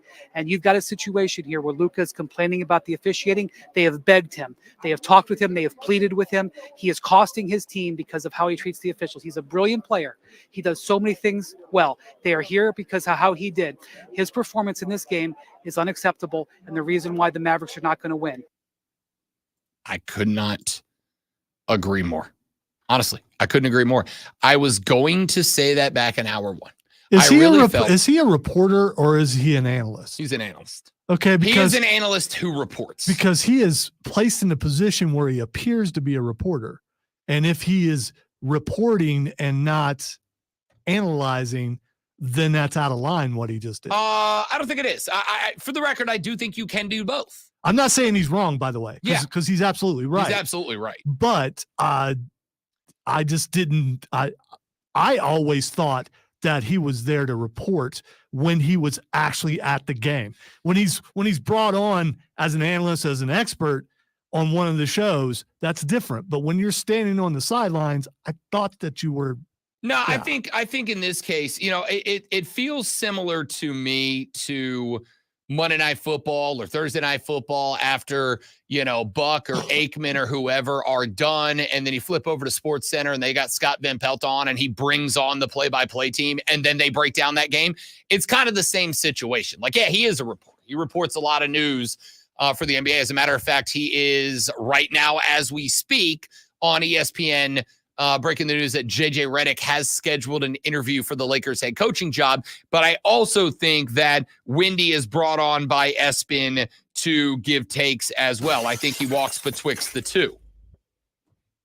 You just gave it. It was. Oh, that's the breaking news. Yeah, okay. I mean, Breaking news brought to you by BetQL. Be a better be smarter, and beat the books. And don't forget to listen on Saturdays to Bet for the Cycle with myself and Cody Decker on the BetQL Network. Find Odyssey stations everywhere in the Odyssey app. America's #1 baseball gambling show, if you ask my mom. Except for this, still listen to it this Saturday. Jay Kassan will be in for me because I will be at Pinehurst watching the U.S. Open on Saturday. Yay. So yeah, JJ Redick scheduled to interview with the LA Lakers for their head coaching job as option number 2 after they were rejected by Dan Hurley. By the way, I'm looking for Tiger. No longer near the top, so I don't know where he is. Well, is he still 1 under? Oh, no, there he is. Yeah, he's still 1 under after 5. My had bad. an opportunity for a birdie putt on 4-3 just a few minutes ago, slid it just a little bit by, and so Tiger stays at 1 cut under. today or tomorrow? It's tomorrow. Cuts tomorrow. Okay, 2-day cut. All right. So he has to play well 2 days in order for Rob Brown to be able to see. And he's just got to play okay for 2 days. It is. It's Pinehurst. It's a tough course. I don't project that the cut line is going to be a ridiculously high number here. So I really think he's just got to play okay for 2 days. And if he can do that, I'll get a chance. Come on, Eldrick. So I agree with what Wendy said here. It is almost ironic that Luka Doncic, who is a great player, no one is going to argue that Luka Doncic isn't arguably the best player on either of these two teams.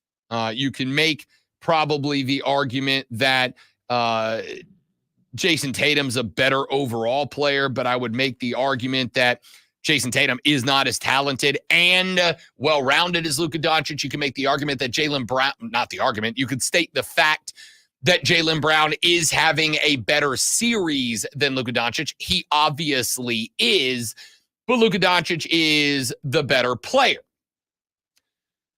To me, I would make the argument here that Luka Doncic has been I don't want to say a negative, because without Luka Doncic, Boston's blowing Dallas out by 30 points like nightly so far.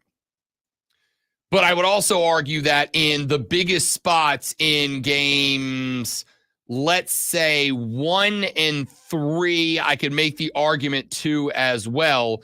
In the biggest games, in the biggest spots, Luka Doncic has faded. And again, we're not even talking about on the offensive side of the ball. I'm talking about on the defensive side of the ball. Luka fouls out with 3 and some change minutes left to play, 4 and some change minutes to play last night.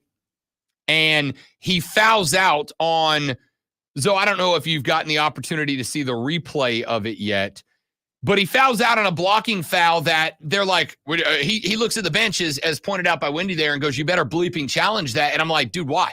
If I had to put together an instructional video for officials on how to officiate games, that one would be in that video as the textbook definition of what a blocking foul is. I did see it, by the way, and I watched the majority of the game. I fell asleep like in the middle of the third, so I missed the end, but I have seen the play. But he was complaining the entire game, and even Doris Burke was saying, you know, he's busy complaining, and now his team have a 4-on-5 down there because he's complaining to the ref. Yep. I think if nothing else, and I'm not even saying that Luka, let's assume that every complaint, for the sake of the conversation, let's assume that every single complaint that Luka Doncic has, like let's say every complaint he's had with officials has been valid. Let's say every complaint he's had has been a justifiable complaint.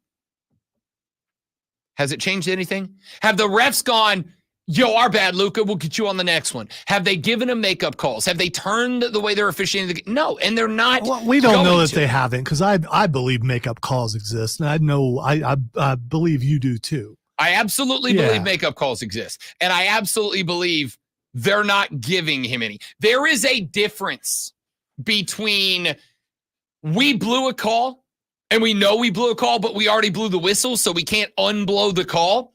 So what we'll do is we'll give you a make right down on the other end, right? Next ticky-tack thing, we'll give it to you to make good on it. Versus, Luka's upset. He's all up in his fifis, so we better call some calls going the other direction to make Doncic happy. I don't think that is the case. In fact, I don't think, and I don't care if the player is LeBron James, Luka Doncic, Jaylen Brown, or anybody else. I don't think an official is going to give a makeup call just because a player is upset about a call. I think you'll give a makeup call because you made a call, it was a gut call, and you realize after it was made that you got it wrong. Then you give the makeup call, right? You call it weak pass interference. And so the next play, you give a holding call to give that yardage back to the defense or whatever. That's one thing. If every single complaint that Luka Doncic has made in this series was a justifiable complaint, and just so we're clear, they're not. Somebody just texted the show and said, Rob, was the foul that fouled him out of the game a good call? No. I mean, yes, it was a good call. It was definitely a block. See, I didn't think so. I didn't think it was a block. There's no thing. His right foot is completely off the ground. Yeah, I disagree. I didn't think it was a block. Listen. And let me do that thing that is done forever. The referees cannot be making calls that affect the outcome of the game. Let me give you my thought on They it. took the biggest star on the court out of the game on a ticky-tack foul. Why do the refs hate my team? Let me, at the risk of coming across as a complete and total hole, it was absolutely definition a block. Definition a block. My man is sliding to his right. The right foot is off the ground. Jaylen Brown beat him to the spot, and he put the hip to him. Definition, letter of the law, a blocking foul. Well, you're just pro referee. I think everyone knows that. Yeah, you know me. I mean, honestly, president of the Bill son of a Vinovich fan club over here. Big fan. I just secretly hope someone's tuning in for the very first time and believes that. I just want to believe that. Let me put it this way. If Rob Brown defends a referee, That referee did a good job. If Rob Brown defends an official, that official is doing a great job. Wow. Because I don't defend mediocre officials. I don't defend okay officials. If Rob Brown is defending an official, Rob Brown is defending a good official who did a good job. Last night, those officials, to me, probably had one of the better officiated games in the playoffs. Legitimately, one of the best. I'm not saying perfect, anywhere close to it. All right, it is. If I hear Rob Brown say that Rob Brown says that thing happened, then it did. So nobody's perfect, but I am very, very close. I'm not saying it was perfect. I'm saying it was, relatively speaking, one of the better officiated games of the playoffs in my ever so humble yet frequently correct opinion. And the call that sent Luka off is a call, whether that call is against Gafford, Derek White, Luka Doncic, PJ Washington. That was absolutely letter of the law, a blocking foul, and he absolutely deserved the foul. Don't care if it was foul 1 or foul 6. It was absolutely a foul. Luka Doncic is, without a doubt, a massive issue for the Dallas Mavericks. Yeah, he's getting you his 30 a game. Yeah, he's flirting with a triple-double every time out. But if my guy is going to get to the point that Doris Burke, who, by the way, Doris Burke is like the least biased play-by-player in the NBA. If Doris Burke is looking and going, his Mavs are 4-on-5 right now because Luka's down there still chirping at a referee who is outright ignoring his ass, you're the problem, bud. Right, don't throw anything at me, but that crew is kind of boring. I'm not saying they're thrilling. I'm saying Doris is fine. JJ is fine, but they're not exciting. There was vanilla as when McDonough was on Monday Night Football. It's just, they're not the show, but they should be enhancing the show a little. I agree. And it just, I'm not getting anything out of that. I do not disagree with that take at all, to be honest with you. And I like Doris Burke. I like Doris Burke a lot. I like JJ Redick a lot. However, I would absolutely and entirely agree that this crew, who's doing play-by-play, because I don't think you can't remember, and neither can I. I think that's why you haven't mentioned him yet. I don't know. They took Van Gundy off. Yeah, right. They took off the guys who may have a silly conversation here or there, but it enhances. The guys that give some flavor. Yeah, it enhances the overall product and replace it with bland. When we come back here in just a minute, ladies and gentlemen, it is Thursday, and you know what that means. Fight Club with the great man Lonzo. We walk through the world of boxing, MMA, pro wrestling, combat sports. Home in the upstate is the Rob Brown Show in the Fan Upstate.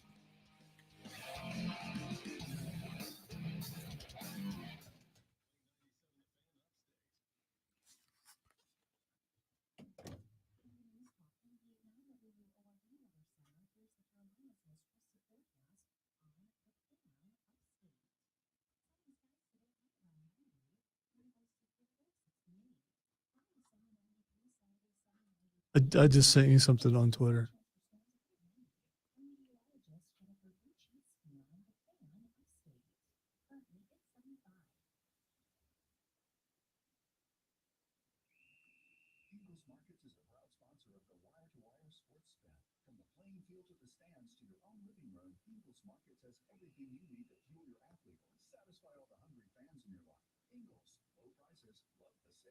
Are you frustrated because you've been exercising and eating healthy, but you still can't lose weight? Hi, this is Dr. Elliot Hirschhorn with New Life Weight Loss, and we know the secret to losing weight and getting healthy the natural way without drugs or surgery.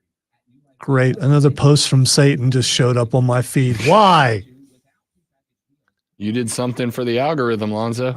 Apparently, I hesitated too long on something. You should look at the video, though. I'm going right now. You should. Your sound's not up, though, right? No.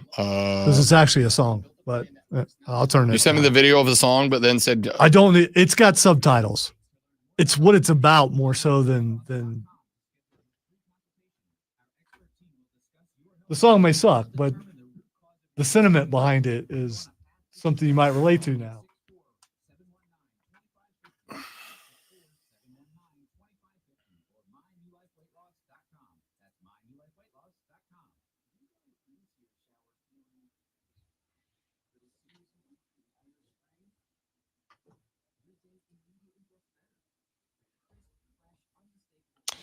So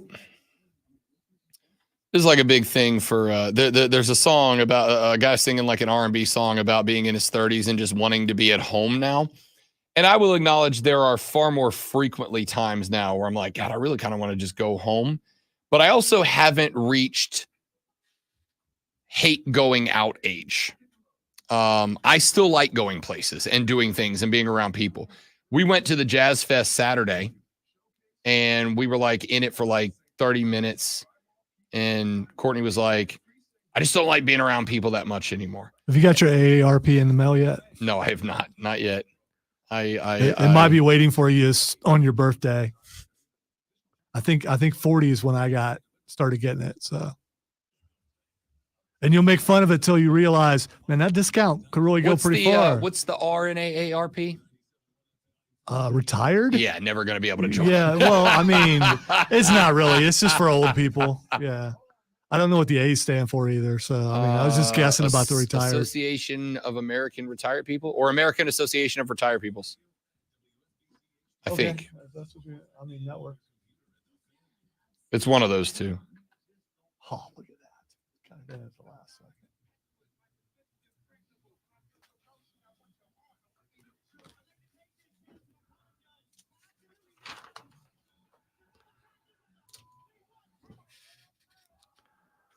Welcome into the Fight Club, where I hope you have been able to partake of the pre-fight. I mean, the prelims. Prelims have been going on since about 6:05. I think. No, it was like 6:15. Okay. We were good for a segment. All right. So that's not even true. We made it the whole first hour. It wasn't until I brought up soccer in hour 2. Oh no, there were fights in the 6 o'clock. There are always fights in the 6 o'clock hour. I mean, the prelims are. So if you are missing the 6 o'clock hour, you need to go back and listen to it. Because it's just two cranky old dudes. No, it's not. It's very entertaining debate back and forth. Embrace debate. That's on the edge of actual fisticuffs. So you need to check that out. I'm just saying that because we're in the Fight Club. All right. Fight Club. Couple things before we get to Clash at the Castle, which, by the way, 2 p.m. on Saturday. Good for me, not for Rob, because he's going to some golf. I got to tell you, it is very, very rare that I'm going to pass a daytime PLE up, but yes, it's the U.S. Open. Yeah, he's got a golf thing, and I'll watch it someday. And Tiger's still in it as of now. As of now, when Rob can finally 6 go holes in, he's alive. Go watch, he may not still be alive. I don't know. Really quick, UFC. Is Conor McGregor and Michael Chandler? Is this thing going to happen? It's like enshrouded in mystery. We don't know if Conor is available, and they're not saying he's not, and they're not saying he is. They canceled the press conference, and now it's just a bunch of speculation. I don't care. And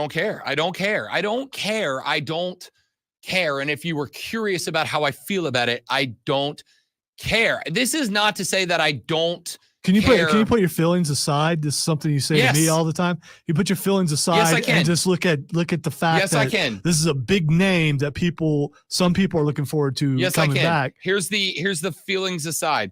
Conor McGregor is irrelevant to the UFC. He just is. He is nothing but a check with a bunch of zeros on it, which does nothing for me. Conor McGregor is invaluable to Dana White and TKO and all the people who make money off of this. This is true. It turns out I don't make money off of the fights. Therefore, Conor McGregor is worthless to me. He does not entertain me with his pre-game shenanigans. So you've never bet on the UFC? I'm not betting on a Conor McGregor fight. Okay, all right. I'm just Yes, I bet on UFC pretty much every card. There's 2 to max 3 fights, and I'm like, I got a good feeling about this one. I have not bet on and will not bet on a Conor McGregor fight ever again. He is irrelevant outside of being a money generating machine to the UFC. He is a tool designed solely to separate you from your money in the name of the UFC. He does nothing for the product, in my opinion, so I don't care. Okay, so put all that aside. Is Michael Chandler going to fight at UFC 303? I mean, if he's been gearing up for a McGregor fight and McGregor can't go, there has actually been a over the last 6 months, relatively healthy dose of guys stepping in last minute to take a fight. Like they don't want to take him off the card if they can avoid it. I think it's one of the things they already do is they have guys on standby just in case. I think that's a normal thing. Yeah, it is, and as somebody who's been in the game before, because you don't want to cancel. You don't want to cancel the whole card because of one person. Yeah, as somebody who's been in the boxing game before, and obviously there are similarities. Usually, whoever is putting that event on, usually will have either their own or a connection to a stable of fighters, and they will just find a guy that they're like, okay, you match up well, or you've got a real opportunity. Like you're right there on the borderline of being very good. Let's give you a crack. It never goes well for that guy because usually like they don't have a camp. They don't have time to really get to fighting shape. But every now and then you score a KO in one of those by a guy who's got a puncher's chance. And it's like, uh-oh, this dude's arrived. So if he fights, I'm in. But like if McGregor's in, I'm actually less interested than if they pull up an up-and-comer.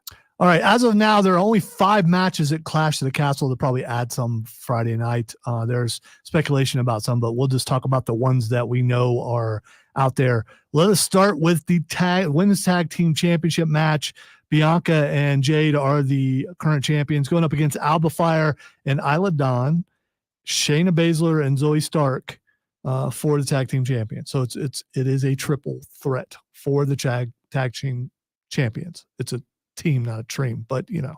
I mean, the only way that they're letting the upset here would be Fire and Dawn because they're Scottish and this is in Scotland.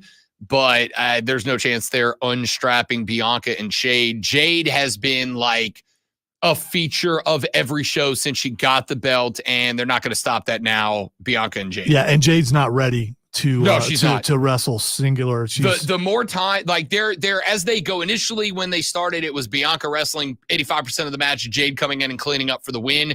They've been trying to work her in more regularly now, and she is very clearly still. I'm actually concerned that she isn't getting better. Exactly. Yeah. She's got a great look, great physique, good character, good talk, like everything's good.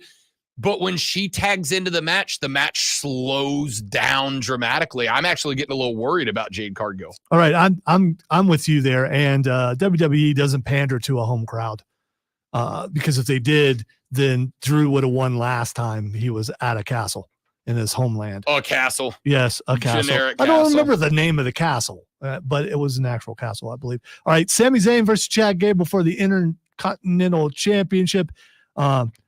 The betting odds on this is Chad Gable minus 190, Sami Zayn plus 140. By the way, about as close as you will ever see for a pro wrestling match. Okay. Yeah. All right. I'm going Chad Gable because you and I have discussed, I don't believe Alpha Academy are really upset about Chad Gable's actions. I think they're a heel faction, and we're going to find out. I think Chad Gable beats Sami Zayn. You know, I actually want you to be right on that because the sheer manipulation of Otis, Maxine Dupree, and the hustle monster, the stamina monster Tozawa, who I freaking adore that guy, dude. Like, I love him. The whole thing, if they work Sami Zayn into letting his guard down and then Otis just spikes him like a football. And keep in mind, like, we've been playing this game 2 weeks and Otis keeps popping Sami Zayn. Yes. He just keeps doing it. He does. I don't think that you are wrong, but I think the breakup is more impactful if Chad Gable is strapped. So I don't want to agree. I want to go Sami Zayn. I want to have an upset bet because you never get to upset.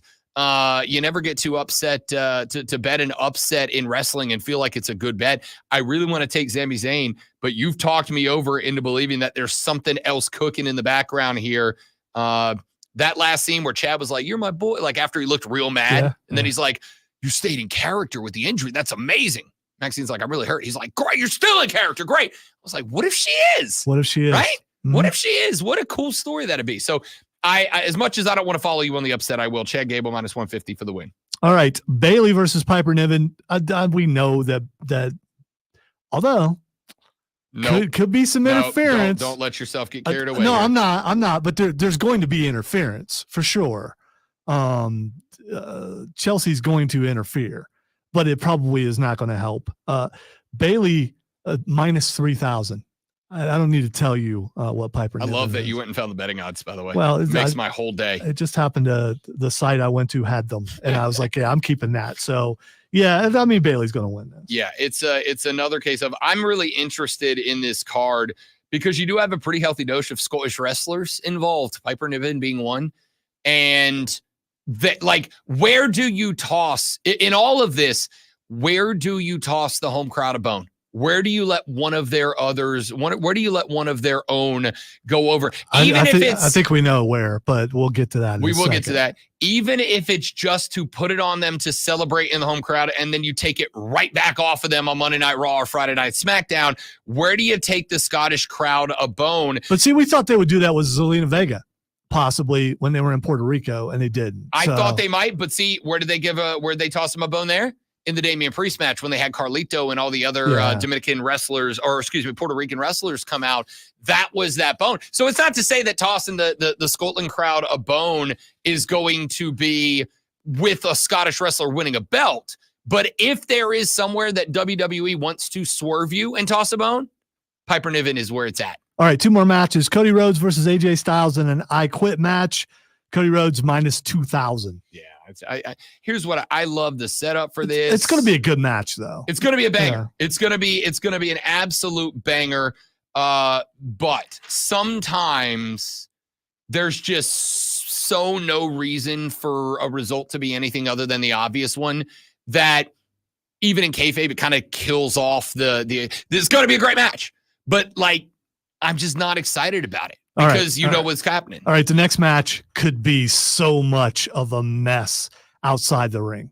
And it is Damian Priest versus Drew McIntyre for the World Heavyweight Championship. You have the problems with the Judgment Day. You have Liv Morgan out there doing what she's been doing with Sexy Dom or with Finn. We don't know who.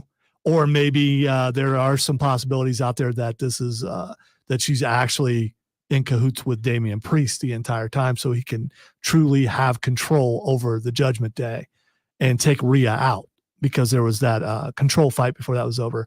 Damian Priest minus 120, Drew McIntyre minus 120. Also, CM Punk interference minus 500. But there it is. What if CM Punk and Liv Morgan both come out? I mean, and they kind of cancel each other out. I mean, if CM Punk is getting involved, he's getting involved for one reason. He's getting involved to screw over Drew McIntyre and to set up Punk v. McIntyre at SummerSlam, which is, from what I understand, the whole thing. Drew McIntyre's winning this match. They are going to put the belt on McIntyre. You cannot send him to Scotland in a heavyweight championship match a second time in a row, and for a second time in a row, have him get screwed over and lose the belt, as he did by the Bloodline last time around, or the Scottish fans may revolt. And the difference between if Punk loses, we riot, and if McIntyre we lose, we riot, is the Scots might actually rip the castle down. Yeah, they might actually do that. By the way, I had already put that down too as who I thought was going to win. Yeah, Drew McIntyre is going to win. I'm more interested in what's going on the outside of the ring than I am on the inside. The inside of the ring is going to be a good match with our friend Damian Priest, friend of the show. Yeah, but I think Drew McIntyre. I think McIntyre wins. Now, that is not to say that McIntyre hangs on to it a long time. It could very well be that CM Punk versus Drew McIntyre at SummerSlam is the championship match, is main event material. CM Punk, since he's come back, has kept his nose clean by and large, hasn't been controversial, has kind of been a company guy for the most part. Drew McIntyre. Now, does Uncle Howdy show up? He's supposed to be there Monday. That countdown timer ends on Monday. Yeah.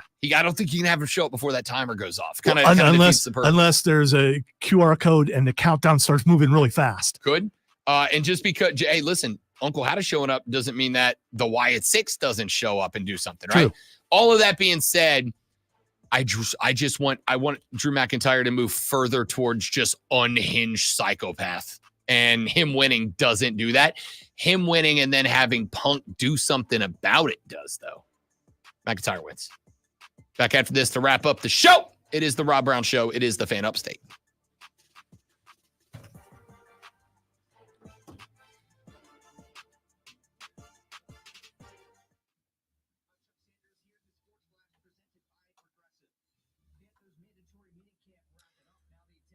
Catawba Indians to start construction of a $700 million North Carolina casino near Charlotte.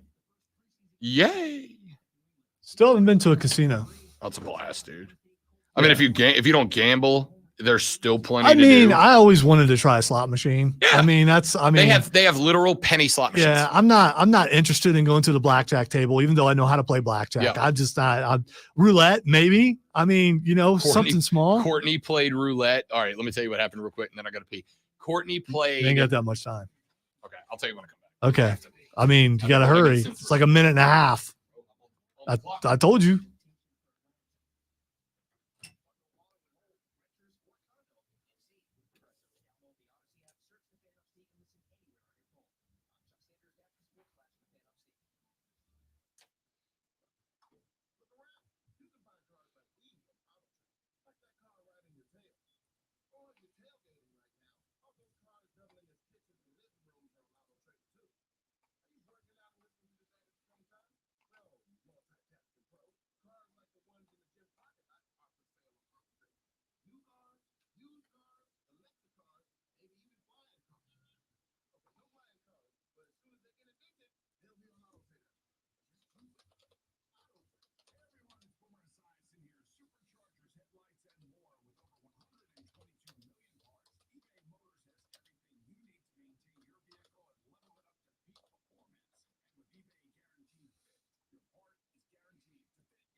I have landed on my position regarding Greggggggg.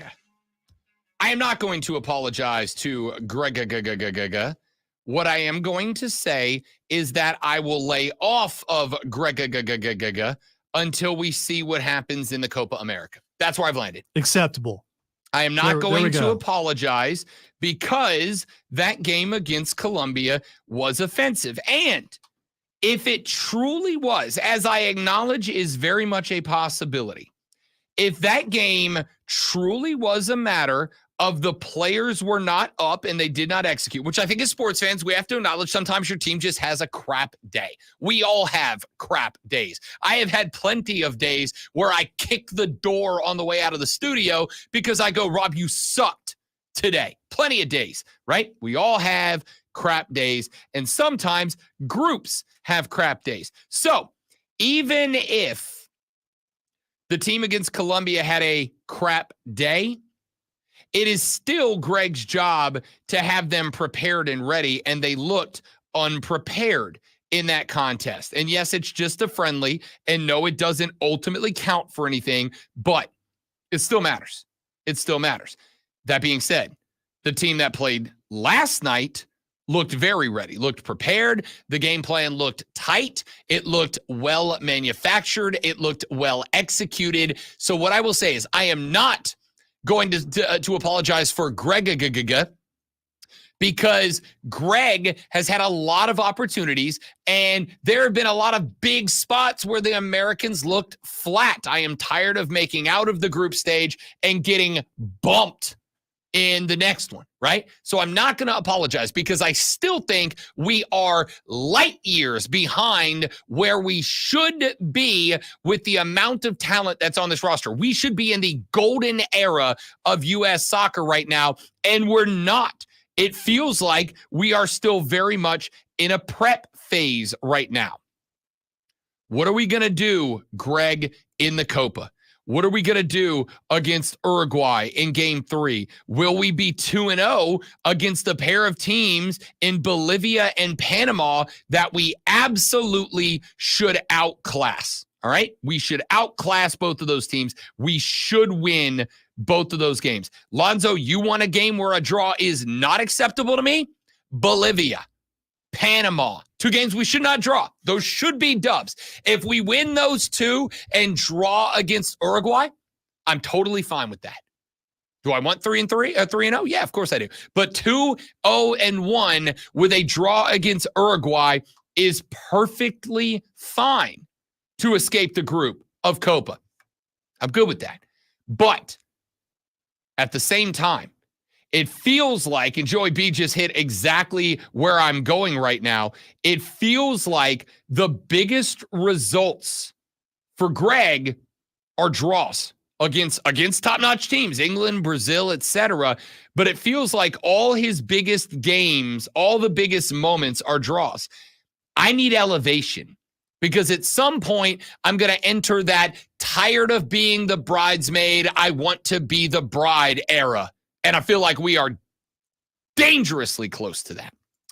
41 athletes selected to the pool for potential players to head to the Olympics and represent U.S. men's basketball. We do know that where it stands right now. There is a 41-player pool, 23 players out of the NBA. Here are the players that are in the pool in no particular order. Actually, a particular order, alphabetical.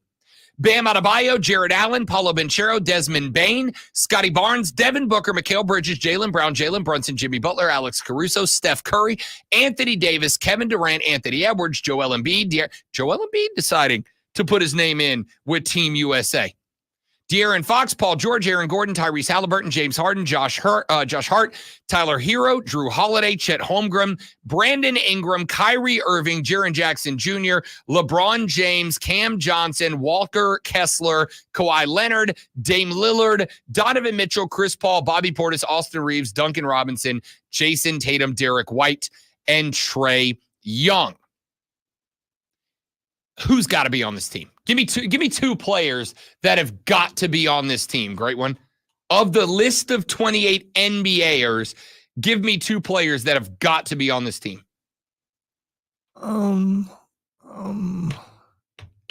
don't think it LeBron? matters. I don't think it matters. I mean, it's not like Dream Team of the past, but I don't think there's anybody that you could say, well, if they don't put that guy on the team, they're going to lose. Not lose, but not give yourself the best chance to win. I mean, LeBron. That was my Caitlin Clark argument. LeBron wants to go back. So, yeah, you definitely give it to him. I don't know. Jimmy Butler, is he going to be? Was he on the list? Jimmy Butler is, I do not believe. Yes, he is on the list. All right. There we go. Jimmy Buckets? Was Steph Think on you can get playoff Jimmy out there? Is Steph on the Steph list? is on the list. All right. So I'll just go LeBron and Steph. Those are, but I don't think there's any one out of all those names that has to be on there in order for the U.S. to win. I got one. Drew Holiday. Drew Holiday has been spectacular for Boston in these finals and is, in my opinion, and without a doubt, the best defensive player on this list. I am bringing Drew Holiday to Paris for one reason and one reason alone. Anybody that is a guard or a forward that starts to break out on any given game, I'm putting in Drew Holiday and I'm saying put the clamps on that guy. I do not want to see that guy score another bucket. Drew Holiday right now is just absolutely killing it right now. Speaking of the NBA, real quick before we ask what the X is going on, Adam Silver has teased a number of cities that he thinks could end up being on the list of potential landing spots. He said that there has been a number of places, a number of cities that have reached out to say they are interested in an expansion team. The 3 he mentioned by name: Seattle, no shock, they want the Supersonics back. Las Vegas, no doubt. Las Vegas right now, every league wants at least one team in Vegas just because the tourism dollars ain't no joke there. And the last city that he mentioned by name, great one, Mexico City. Adam Silver said international. A lot of us assumed that Canada would get a second team, but Adam Silver specifically mentioned Mexico City as a potential landing spot for the NBA. I find that very interesting. And now, the Rob Brown Show presents Twitter. By the way, quick update. Tiger is now tied for 13th at even. Oh, gave one back. Yes, he did. I think even makes the cut, to be honest with you. This place is hard to play, man. Yeah, there are a bunch of players ahead of him, but not that many. Yeah, we know we know, and by the way, is it pure 13 or a T13 with like 9 other guys at -1 and even? Oh, he's tied at 13. Okay. Yeah, there's with a bunch of I was going to say, should be a bunch of guys right around there. Like everybody. Everybody that's gone out so far. Everybody's that's not, ahead of him. Yeah, and it's early. Listen, we know what the issue with Tiger Woods is. The issue is not day one. The issue is day two. The issue is when that back and that reconstructed leg come into play, that it starts to be a concern. Like I said, I don't expect Tiger to win. I don't even expect Tiger to be in the T10 range. I just know that Tiger was like -280 to miss the cut. And if he plays Saturday, I get to watch him play. If he misses Saturday, I will never get to see Tiger Woods play golf in person. All right. So the first thing that's Xing is Metallica. Metallica Xing today. I did see something earlier, and I don't think this is going to be it, but somebody had gone back and made like a super cut of a couple of Metallica songs and music videos from back in the day with them. Sounds cool. That's not it. They are Xing because they're in Fortnite now. Listen, I'm not going to ding up Fortnite because I know a lot of kids, like, that's their introduction to battle royal first-person shooter games or third-person shooter games. So I'm not going to ding it up, but I've tried it and it is not for me, bro. It's chaos. Yeah, but it's kind of boring. It's just, okay, we finished third. All right. Oh, we finished first. What do we get? A skin? Okay. As opposed to Lonzo, who wins Skyrim, and what do you get? Exactly. Entrance into Valhalla. If there is one person who should not ding up a video game, bud, it's a guy who wears video game t-shirts every day. All right, not every day. I'm wearing an anime shirt today. All right, the next thing that's Xing is Grimace. Grimace is Xing because yesterday Grimace threw out the first pitch at an MLB game, and it was pretty good. All right, he got it in the dirt. It was a little low, but if you'd have told me that Grimace was going to be a G or G, then 50 Cent off the bump, I'd have called you crazy. Grimace got it close. Well, and the thing is, Grimace has a fur-covered hand. He does, and he's very fast. Yes, and there's no padding like a paw. It's like the fur goes all the way around. Yeah. So getting a grip on the ball, it's got to be. do. Yeah, and he was still able to get it near the plate. It was better than 50 Cent. And then whoever the catcher was just could not catch the ball, and it made it look worse than what it was. All right, the next thing it's Xing is Blade. Blade is Xing because we found out that there will be a trailer for the next Blade movie in the Deadpool Wolverine movie. No, they've just lost another director. I think that's like 10 directors. This movie's never getting made. No, it's not. Which is too bad because Blade's a great character and would be a great addition to what is otherwise a, let's call it, dying MCU right now. Blade, if they did it right and made it a genuine vampire horror movie with the cool guy with a sword in it, would be a nice little revamp point. All right. James on the stream says, if Grimace can hit, I know a team in Georgia that can use him. All right. Last thing that's Xing. I did it last because we don't really have time to talk about it, nor should we too much. The Acolyte is trending for some reason. I gotta go home and watch it because it was a lot of negativity about episode 1 and 2. Lonzo and I both watched and we both had the same reaction, which is, it's meh. It's all right. It ain't good. It ain't bad. It's just kind of blah. It's just kind of out there. And apparently there has been a visceral reaction They to broke episode of 3. They broke the galaxy far, far away. Yeah. They did. Apparently, they treaded very much into, hey, we'll let you do your thing, but like you leave the canon lore alone. And apparently, they trespassed on canon lore in a bad way. Like people aren't even mad episode 3 about the conversation about the culture stuff, the woke stuff. They're genuinely mad that they crossed the line that in Star Wars you're not supposed to cross within the universe itself. Yeah, nerds are not happy right now. When And you listen, Star Wars nerds are you don't want to mess with them too much. if you tick off a large part of the population that believes that woke is a thing, that's one thing, because there's a lot of people that will still come back for more anyway. When you cross over and tick off the Star Wars fans as a large, that's where you're going to get in trouble. And from what I understand, they might have got there. That's it. Y'all have a good day. Will, who texted the show and said you need 30 more minutes because you're not at your destination, podcast, thefanupstate.com. You can pull the first 3 hours. Have a good one. See you back here tomorrow on the Rob Brown Show in the Fan Upstate. Later. Yeah! Well, you can't right now because of things. Not my fault. Didn't say it was. I almost made a mistake and did it anyway. I was like, oh, no, I'm not supposed to do that. I didn't even think about that when you said it earlier.